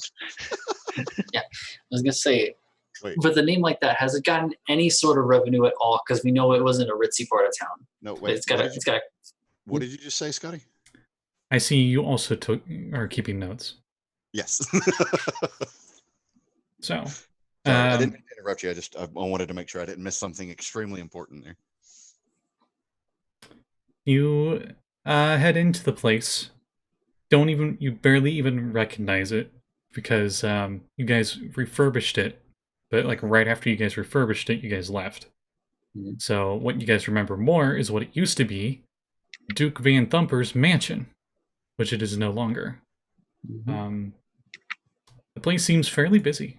As you walk in, you see a tough-looking fellow behind the counter. He has long, curled brownish hair with cyan eyes. He has rough reddish skin. He stands actually pretty short for a human, only 4'11", but he is a very muscular build. He could have easily been mistaken for a dwarf. The face is very sharp, with a bit of a goatee on him, and he smells severely of sweat. I might have rolled a random NPC generator. Ruining the We know their names because we hired them. Yeah, you've never met him though. You never got to interview him. You just had to like, oh, we need to hire people, and there was like a Right. list from a local guild. You're pretty sure this guy's name is Fourth Wind Duststone. And you notice going around the place, cleaning, you see a short, straight, gray-haired, and brown-eyed older lady. She stands a bit taller than him at 5'1", very lean build. But you can see that she has some kind of tattoo on her right leg of some kind of tribal pattern. And seems to be very friendly with everybody, but she's like dusting around cleaning the place. One more. Up on a little stage, you see a female dwarf. She has long, wavy orange hair and cyan eyes with rough golden skin. She is very well rounded, we'll say. She has a chubbier build. But she, being a bard, has a very pretty face. She is playing the accordion up on stage. You're pretty sure her name is Callan Bloodgrip.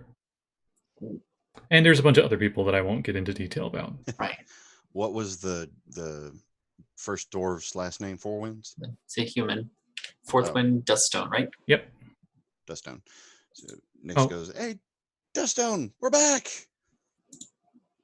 He looks at you with a weary eye and just like, who are you? We're Alright. the people who hired you. We're the proprietors. Sorry, we haven't officially met. It's been a trip. Let's just say, It's been hell. literally. Oh, I'm sure Oh. you've heard word of Elturel.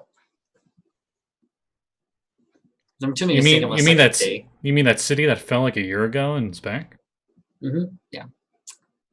That was us. We got it back. Oh well, congratulations. Here, and he just gives you a whole drink. Oh, bless you, sir. Bless you. And Brakka just starts just chugging it. Are like, our rooms and accoutrement upstairs still intact? Your rooms? I mean, there's rooms up there. As I in kept the Druid? master bedroom. Okay, I'm pulling out the deed. We I kept the deed. because You pull didn't out- we designate the top room as ours? Uh-huh. And the basement, we were gonna convert all the cult basement stuff into the bed and breakfast section. Which is where you're at right now. You're looking panicked there, Scotty. We're in the cult basement, or are we in the actual tavern? You're in the tavern. Right. He looks at the deed, and he's just like, "Huh, I'll be damned." Looks at the camera. What did you do with the 200 silver balls? Didn't you have them, or did you leave Did you take 200 and leave 200 here? Yeah, no, I took.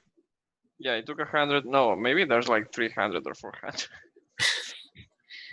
The Not silverfish rabbits, of um, Baldur's Gate. Mrs. Royson has been keeping the top floor off limits until you guys showed up. I thought you all were dead. Okay. Anyway, And she's like, I will. "Ha! I win the bet." And she's dusting something.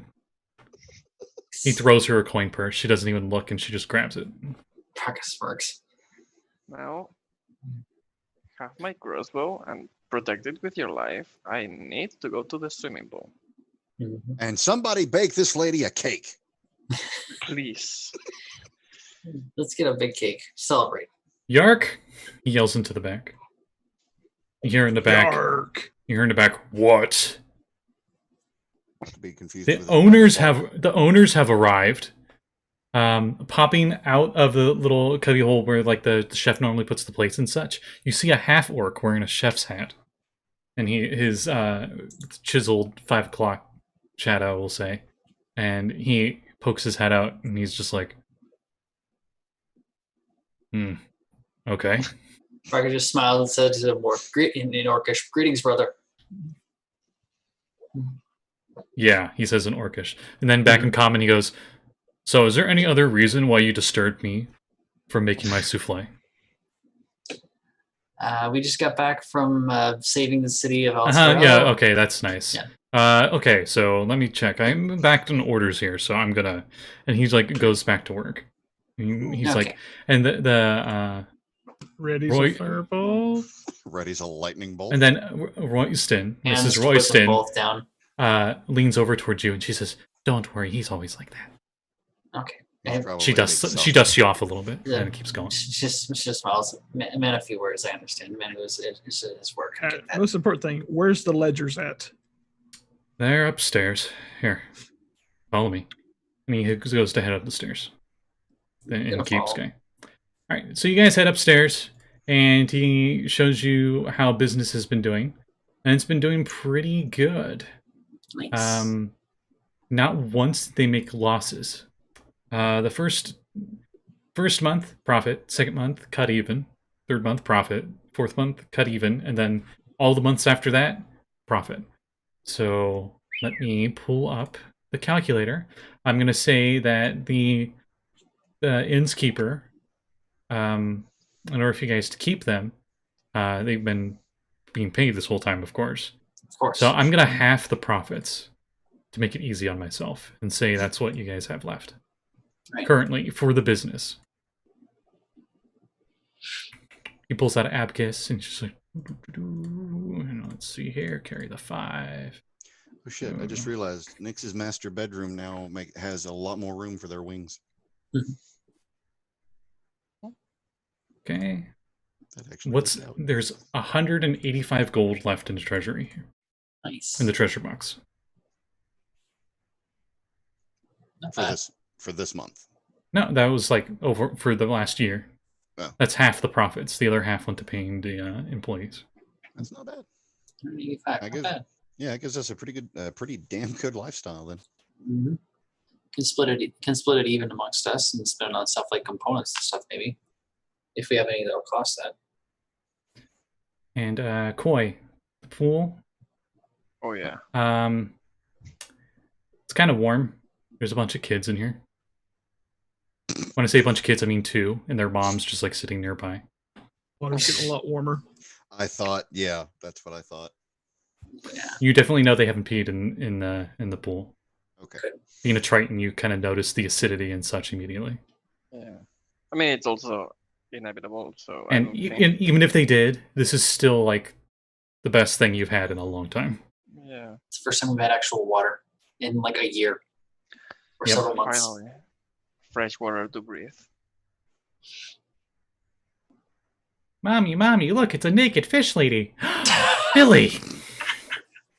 Yeah, I'm absolutely naked fish lady. I'm not gonna dip with the armor.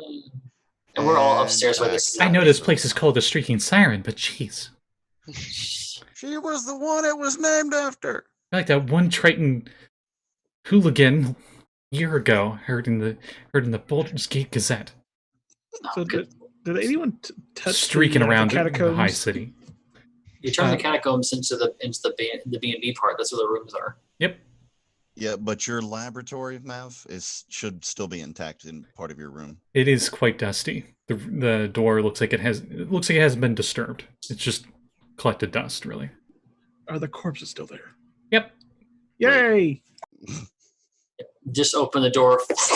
grave scent. Just. Nah, they're pretty much skin and bone, more bone than anything at this point. Well, time to raise my helpers. So the very first thing Nix would do at this point would be to... Hey, does anyone know where the towels are? Ah! And then, like, one of the customers runs out. Nix would flop into the bed the very first day and just zonk out. That's it. That's a rest. Despite what they may do with the rest of their life, that day needs a nap. Yeah. All right. Talk amongst yourselves for a bit as my bladder is going. All right. I know. First thing I'm going to do with some of that money, get us a year's worth of mistletoe and a golden sickle. So as Nix is napping, I'm going to step away too. Be right back. Okay. All right. I'm spending that night under the swimming pool. I mean, on the bottom, sleeping there. Yeah, Brakka's is gonna go to her room and just collapse as well, just sawing logs. Finally, not nightmares. Finally, somewhere we don't have to sleep at the dome. Yeah. Yeah. I'll miss those abyssal chickens.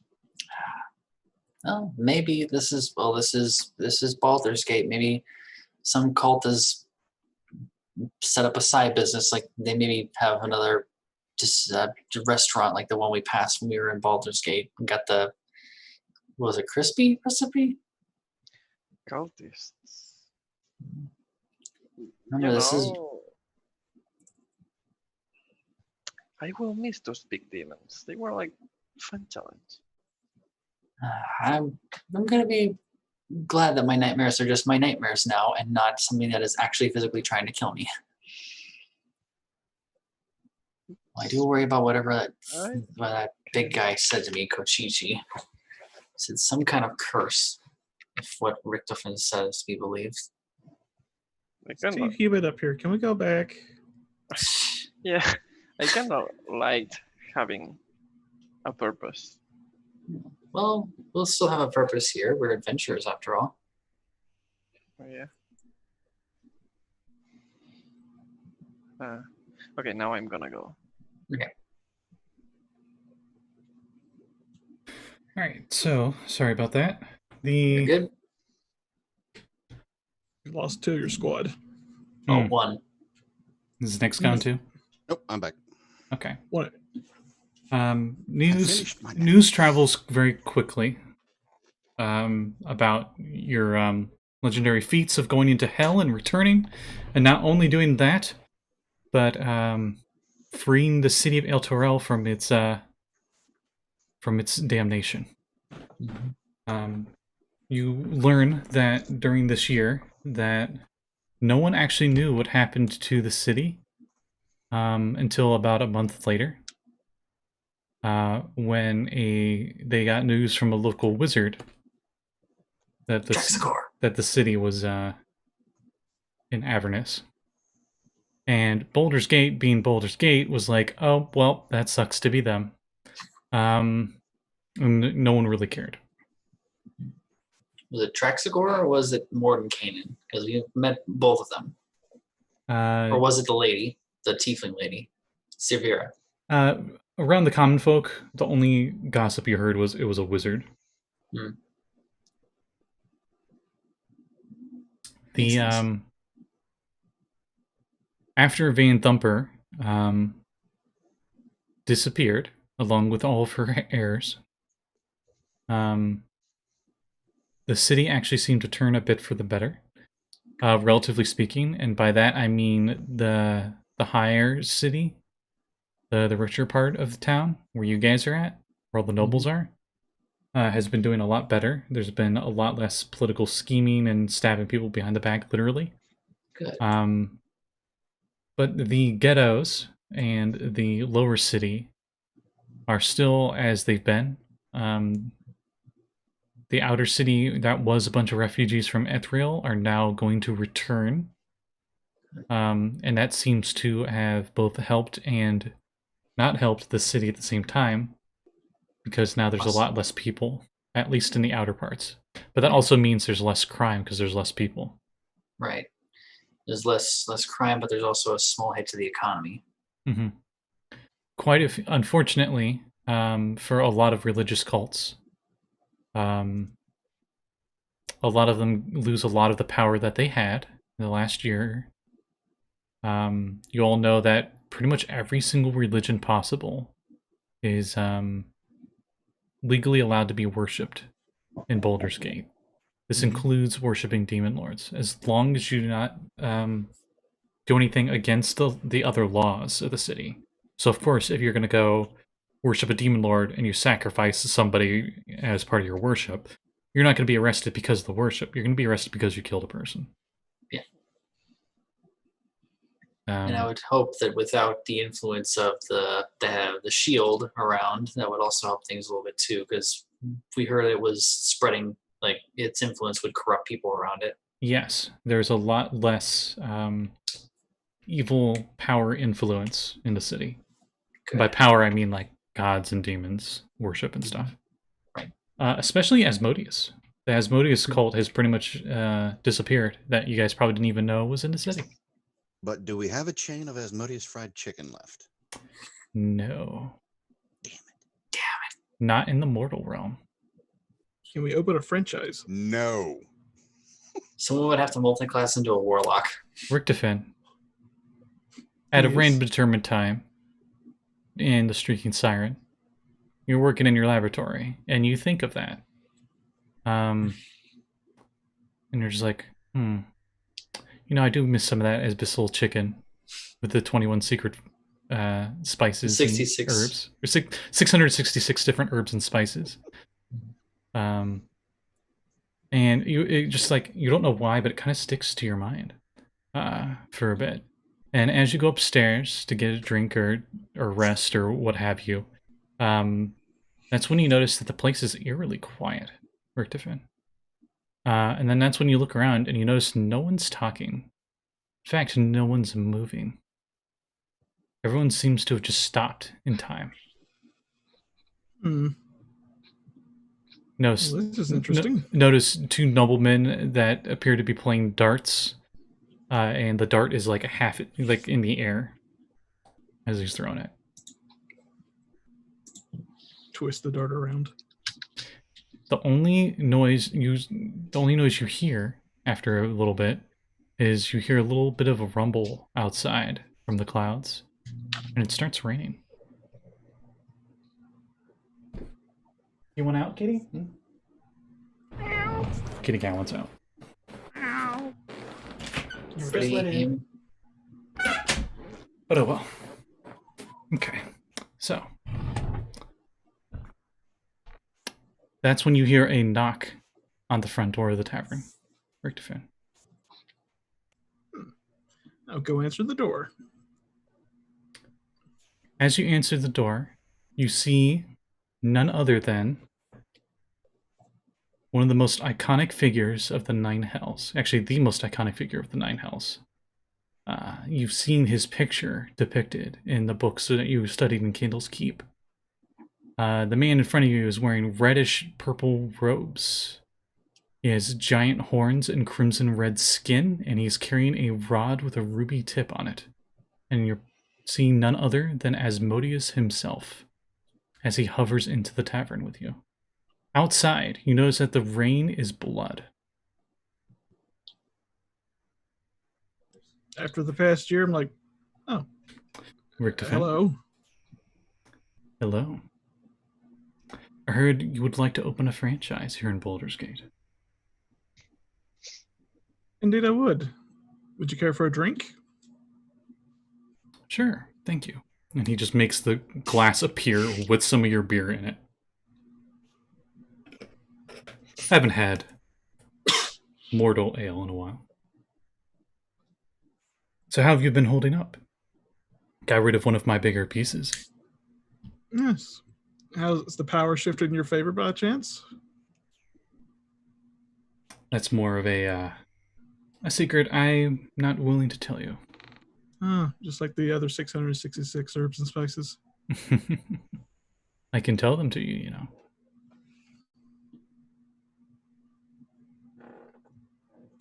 And what would it cost?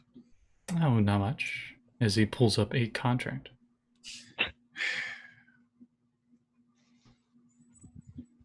You know, just being a franchise, we would get 40% of the profits. 30% of it would have to go to charity, aka the Cult of Asmodeus here in Baldur's Gate. And the other 30 is left to you. And nothing regarding soul-wise, or... In turn, you do get rights to making a franchise here in Baldur's Gate for Asmodeus Fried Chicken. You gain the recipe for making Asmodeus Fried Chicken. However much Asmodeus Fried Chicken meat that you need, along with the down payments for all the capital for starting the first store.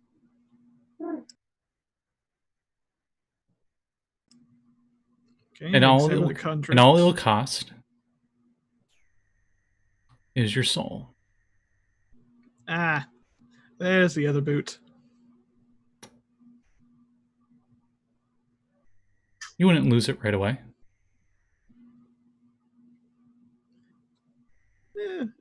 I'm in no rush. Kind of destined for something else, though. Is it? Are you sure about that? If I'm going to continue my learning of necromancy, it is. Ah, I see. You're talking about the contract you signed with Mephistopheles, as he pulls up a sheet of ice that you look and sees very familiar, as it looks just like the sheet of ice that you signed with that Cambion back when you were in Hell. Yes, he is one of my main studiers for Magics of the Multiverse. And you would end up there, working under some of his ice devils for a time. But in the end, any souls my devils own, I own.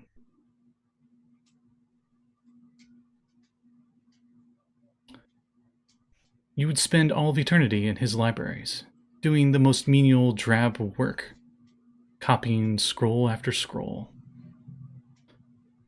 It would be boring for an adventurer such as yourself. I can offer you something better than that. I could turn you into one of my higher-ranking devils. You can continue studying your necromancy and use it to help fight back the demon horde.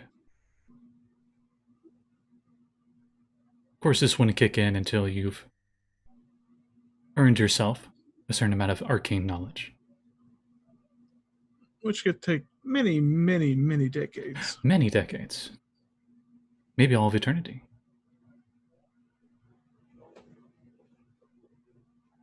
So, pulls up a golden feathered quill. What do you say?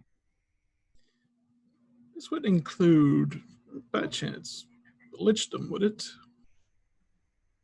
I can add it. Let's go ahead and add that then.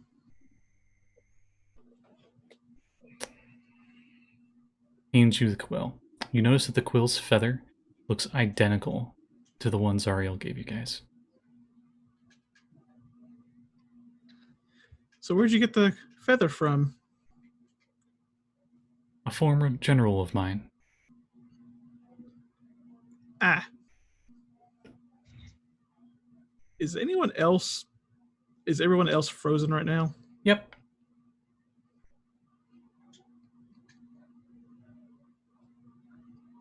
All right. Examine the contract for any loopholes or anything. Investigation or insight check. That I can do. You do know Asmodeus is a god, right?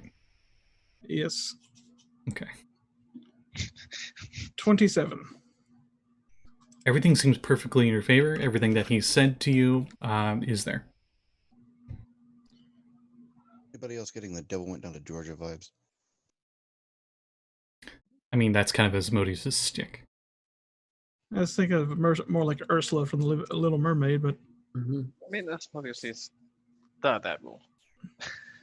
That was it does include killing devils for all eternity. I mean, demons for all eternity. I mean, it sure sounds fun. It sounds like the necromancer dream. Mephistopheles has been working on trying to make undead demons to work for us. Guess I'll just go ahead and sign on the doc. Sorry. Slip the tongue. So as you sign it, your name glows with like a white hot glow on the paper. And as you finish signing it, the scroll wraps itself up and spins, and then just in a brimstone smoke, it's gone. And he says, then it is done. Enjoy your franchise. And Thanos snaps as everything like fades to white, and suddenly you are back in your bed, which I assume is in the alchemist lab area. And it is morning. And you're not sure if that was all a dream or not. I don't feel so good, Mr. Stark. Shouldn't have signed that bloody contract then, should you? You notice on the foot of your bed a letter. Open and read it. Sealed in wax. The seal itself is for the city of Baldur's Gate itself. And the letter, as you open it, is congratulating you on buying a specific plot of land, a specific building up in the higher part of the city for a restaurant that you were going to set up. And that everything has been set up and prepared and ready for you today. Right now I'm going to have to dress up and look like an old plantation owner. And you're not sure how or why, but you know all 666 herbs and spices. As long as the logistics keeps the product coming. Most of them are not from the mortal plane. So, switching off from Richtofen, I think I'll go over to Koi. Since this is the final episode, I'll eventually loop back to you, Richtofen, because I kind of added this. But we'll go to each person, and I would like to know what you guys would do after this, the epilogue, so to speak. Okay. So, I mean, that's like years and years, or what? You're happily ever after, so to speak. Okay. So I guess Koi will necessarily not stick around for long because the settled life it's not for her. Hmm. So she will probably just stick to the surface because she's grown weird love for it and just try to save another city or anywhere where things are messed up. She will be there fighting. Okay, I'll say eventually you get to a certain point that you're like a Leviathan hunter, Yeah. where adventurers will hire you to be part of the party, and you help out with like aquatic threats. Yeah, it's like probably like sticking to the coast near the surface, helping those merchants and even pirates or anything. At a Not get eaten. At a certain point, the city of Baldur's Gate would offer you a position as as an officer of the Navy to help fight against pirates, because you at that point you've probably battled a few ships and been quite successful. Do you think you would have taken that offer, or do you think you would continue your freelance?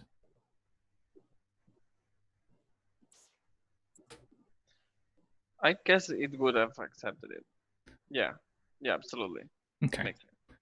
Then you are, I don't know Navy titles, but we'll go with Brigadier Coy. Probably Brigadier General. Brigadier General, yes, we'll go with that. You have your own ship and everything, and you're one of the pirate hunter ships, if you know about those. Please tell me the ship is named the Dio. Would she be under control? It of would be multiple named. ships? It would be named the Dio. Yes. Yeah, I love it. Would she have multiple ships under her command? Starting out, you only have one, but eventually you do get a fleet of your own over time. Go up to Admiral then. Nice. Yeah. So then Coy eventually, after a long, fulfilling life, Admiral Coy would eventually retire, probably. Yeah, sure. But that's Coy's ending. And Brakka, what do you do after all this? Assuming the group stays together, Brakka's going to spend a few more years in Baldur's Gate, helping out, just run the tavern, help out the community, go on adventures with everybody, maybe do some like freelance hunting with Coy at some time, once in a while. But after a few years, she feels that pull to go back to her roots, back to the wild, and promising to visit everybody, she heads north to the northern part of Faerun and finds, I wrote it down, finds a nice half-elven man there named Theron, and after with him gathering some like-minded people, they start rebuilding her tribe, the Wild Song, out there in the north, just helping local communities and keeping themselves living in harmony with nature, occasionally traveling back to see her friends in Baldur's Gate. You probably stay fairly far away from 10 Town, because that's the 10 towns.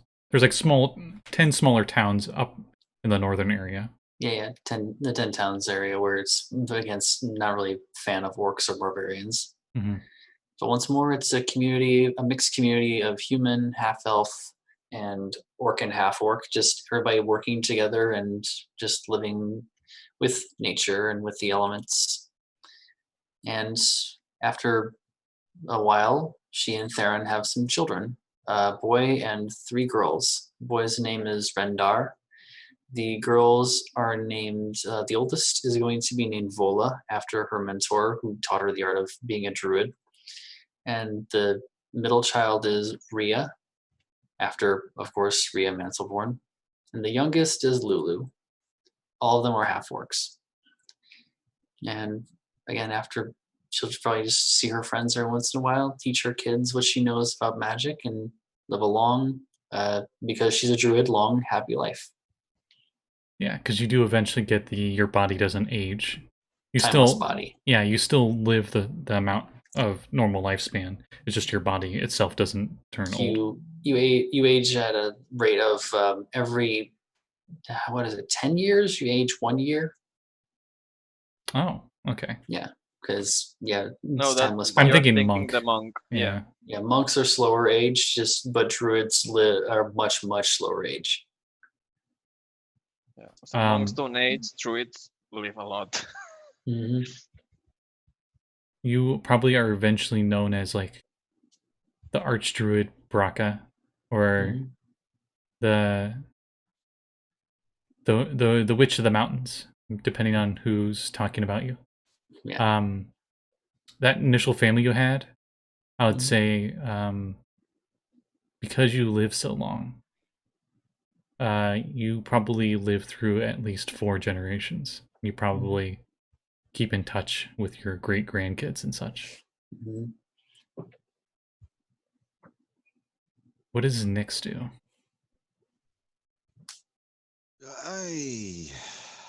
This is the part that I'm going to be real bad at.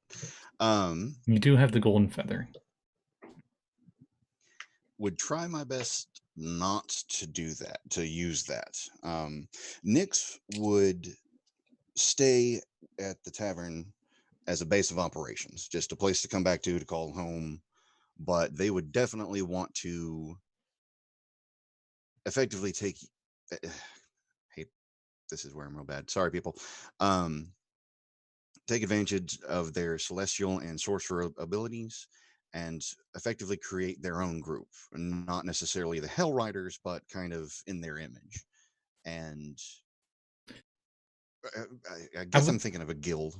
I would think at a certain point, quite a few Dragonborn paladins would have heard of you and got in contact with you and would travel to Baldur's Gate to meet you. And that's probably where your guild started.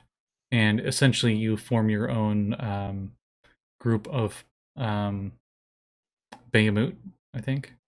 Bahamut. Is it Bahamut? No. Bahamut the Platinum Dragon. His name's really close to the Demon Lord, so I didn't want to Yeah. mix the two. Yeah.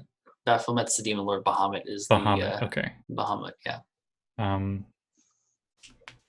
But you do form ties with them, and pretty much your group fights against the cult of the dragon wherever it arises in the Forgotten Realms. Nice. All the while, they would still keep writing in the book, their tome that they were writing ever since they became celestial. Effectively, their gift to the world once they pass of everything since that day going forward, fighting, saving the city from hell, fighting everything, creating the guild, everything, and keep it in the book. Okay. Richtofen. You now have Richtofen's fried chicken. As far as everyone knows, besides you, this is chicken. It tastes like chicken. It looks like chicken. No one else is none the wiser except for you. All of the ingredients that you need just appear in your storage after a certain amount of time, after you get low enough on stuff. And you notice that imps show up every once in a while to collect the dues to Asmodeus. But besides that kind of life, do you do anything else?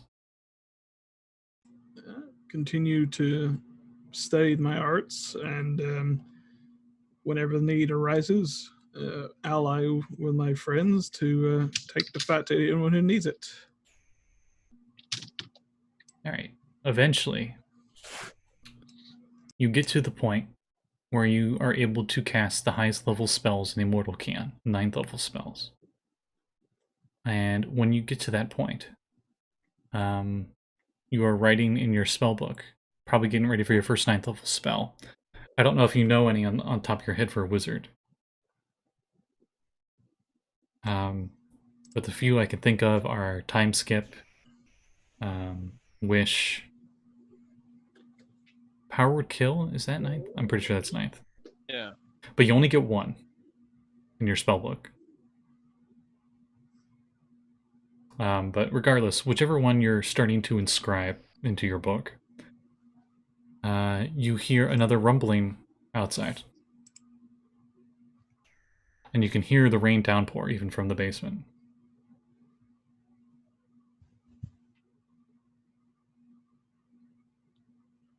Go downstairs and see what's going on. As you go to check it out, you notice that the rain was like the rain that greeted you decades ago when everybody had returned from Avernus. The rain hitting the windows is blood.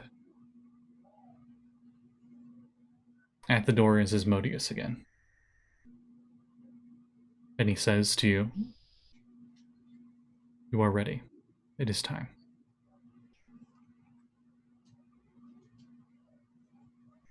Okay.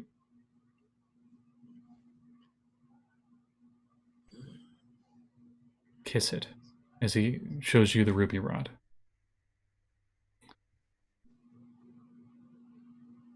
Phrasing, Scotty. Phrasing. Nope, that's canon. It's how it is. At least clean. 0 days. Supernaturally clean. Okay. Looking at it, it seems like you're looking into infinity. Just the tip. Mwah. As you kiss it, you're immediately greeted by the hot blast of air of hell as you start to fall. Whee! You attempt to cast any spells like Featherfall or such, they just don't work. And you fall into the river Styx. Wait, what? Oh. Most of your memory is wiped clean from the river Styx.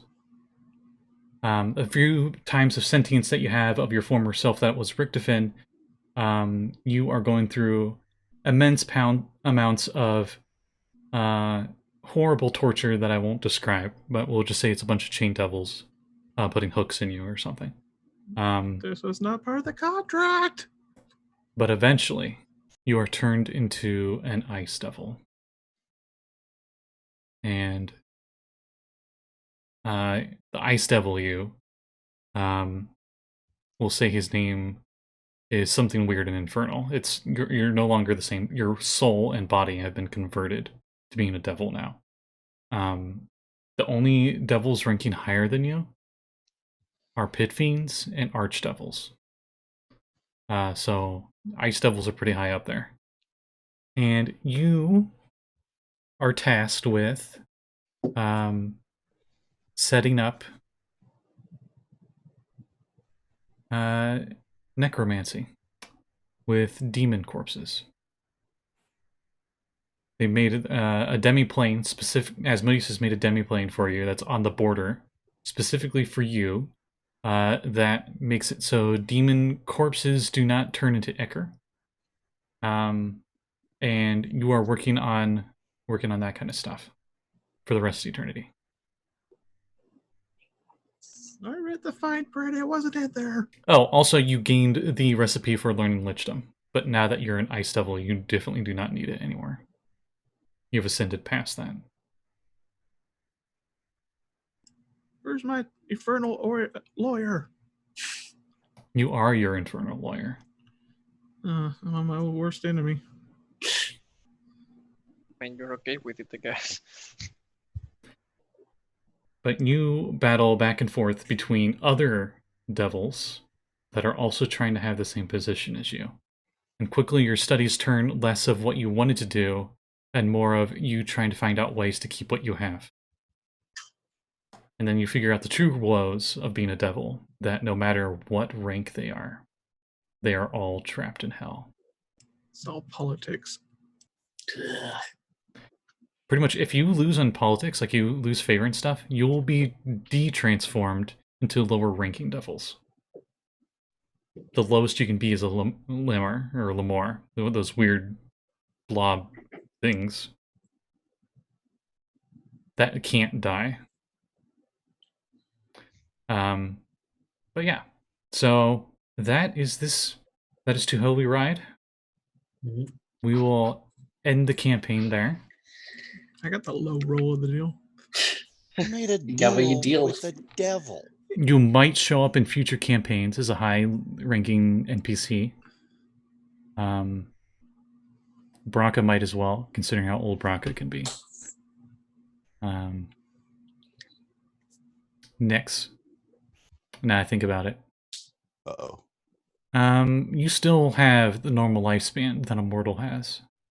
when you get to that age, when you're getting old, and you know your time isn't much longer, you probably would be thinking of someone else to carry on your stuff. What would you do with the gold feather? Who would you pass it down to? Would you pass it down to the next leader to be of your guild? They're all like lawful good paladins, most of them being Dragonborn.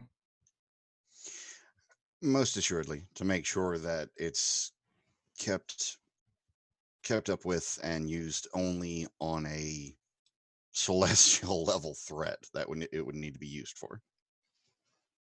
Okay. And then I'm going to go through Zariel's endgame. So Zariel ends up back at Mount Celestia. And as she is, a beautiful avatar of Lathander appears. Lathander looks like a dude on the front of a romance novel, levels of beauty. But he is carrying a baby, like nestled with him. Always. And he has glowing golden locks that are always waving around.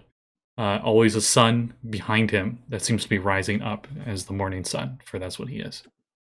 And as he appears to Zariel, as she gets back to Mount Celestia, her wings are blown off by the sun's power, singed, and she loses her flight.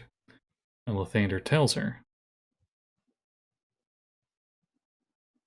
"You are not fully redeemed, but you'll get your wings back when you have saved as many lives as those you have damned into the hells, including your own." And with that, he disappears, and she's stuck on her own remote island in Oceanus, at the lowest level of Mount Celestia, with a bunch of lantern archons, which are pretty much just, they're like will-o-wisps, but a lot nicer, floating around, helping her out and such. And she pretty much lives I was going to say a life of solitude, but I guess a time of solitude, where she's just like tending gardens and such on the island. It's her purgatory, I guess. She is visited by a tiefling in a different campaign. One that is a Zariel tiefling, celestial warlock. And she does give him some words of wisdom, and he gives her some back. There's a hug, and she cries for the first time in a long time. But I'll just skip over that. That's not this campaign. But yeah, that was Too Hell We Ride. I know for a lot of you, player-wise, this is the first campaign that you have gone from beginning to end in. Mhm. Yeah. And I gotta ask, how do you feel about that? I know you guys were kind of sad to hear it ending. Yeah. I have to be honest, as a reminder of this campaign, I think I'm going to get a tattoo.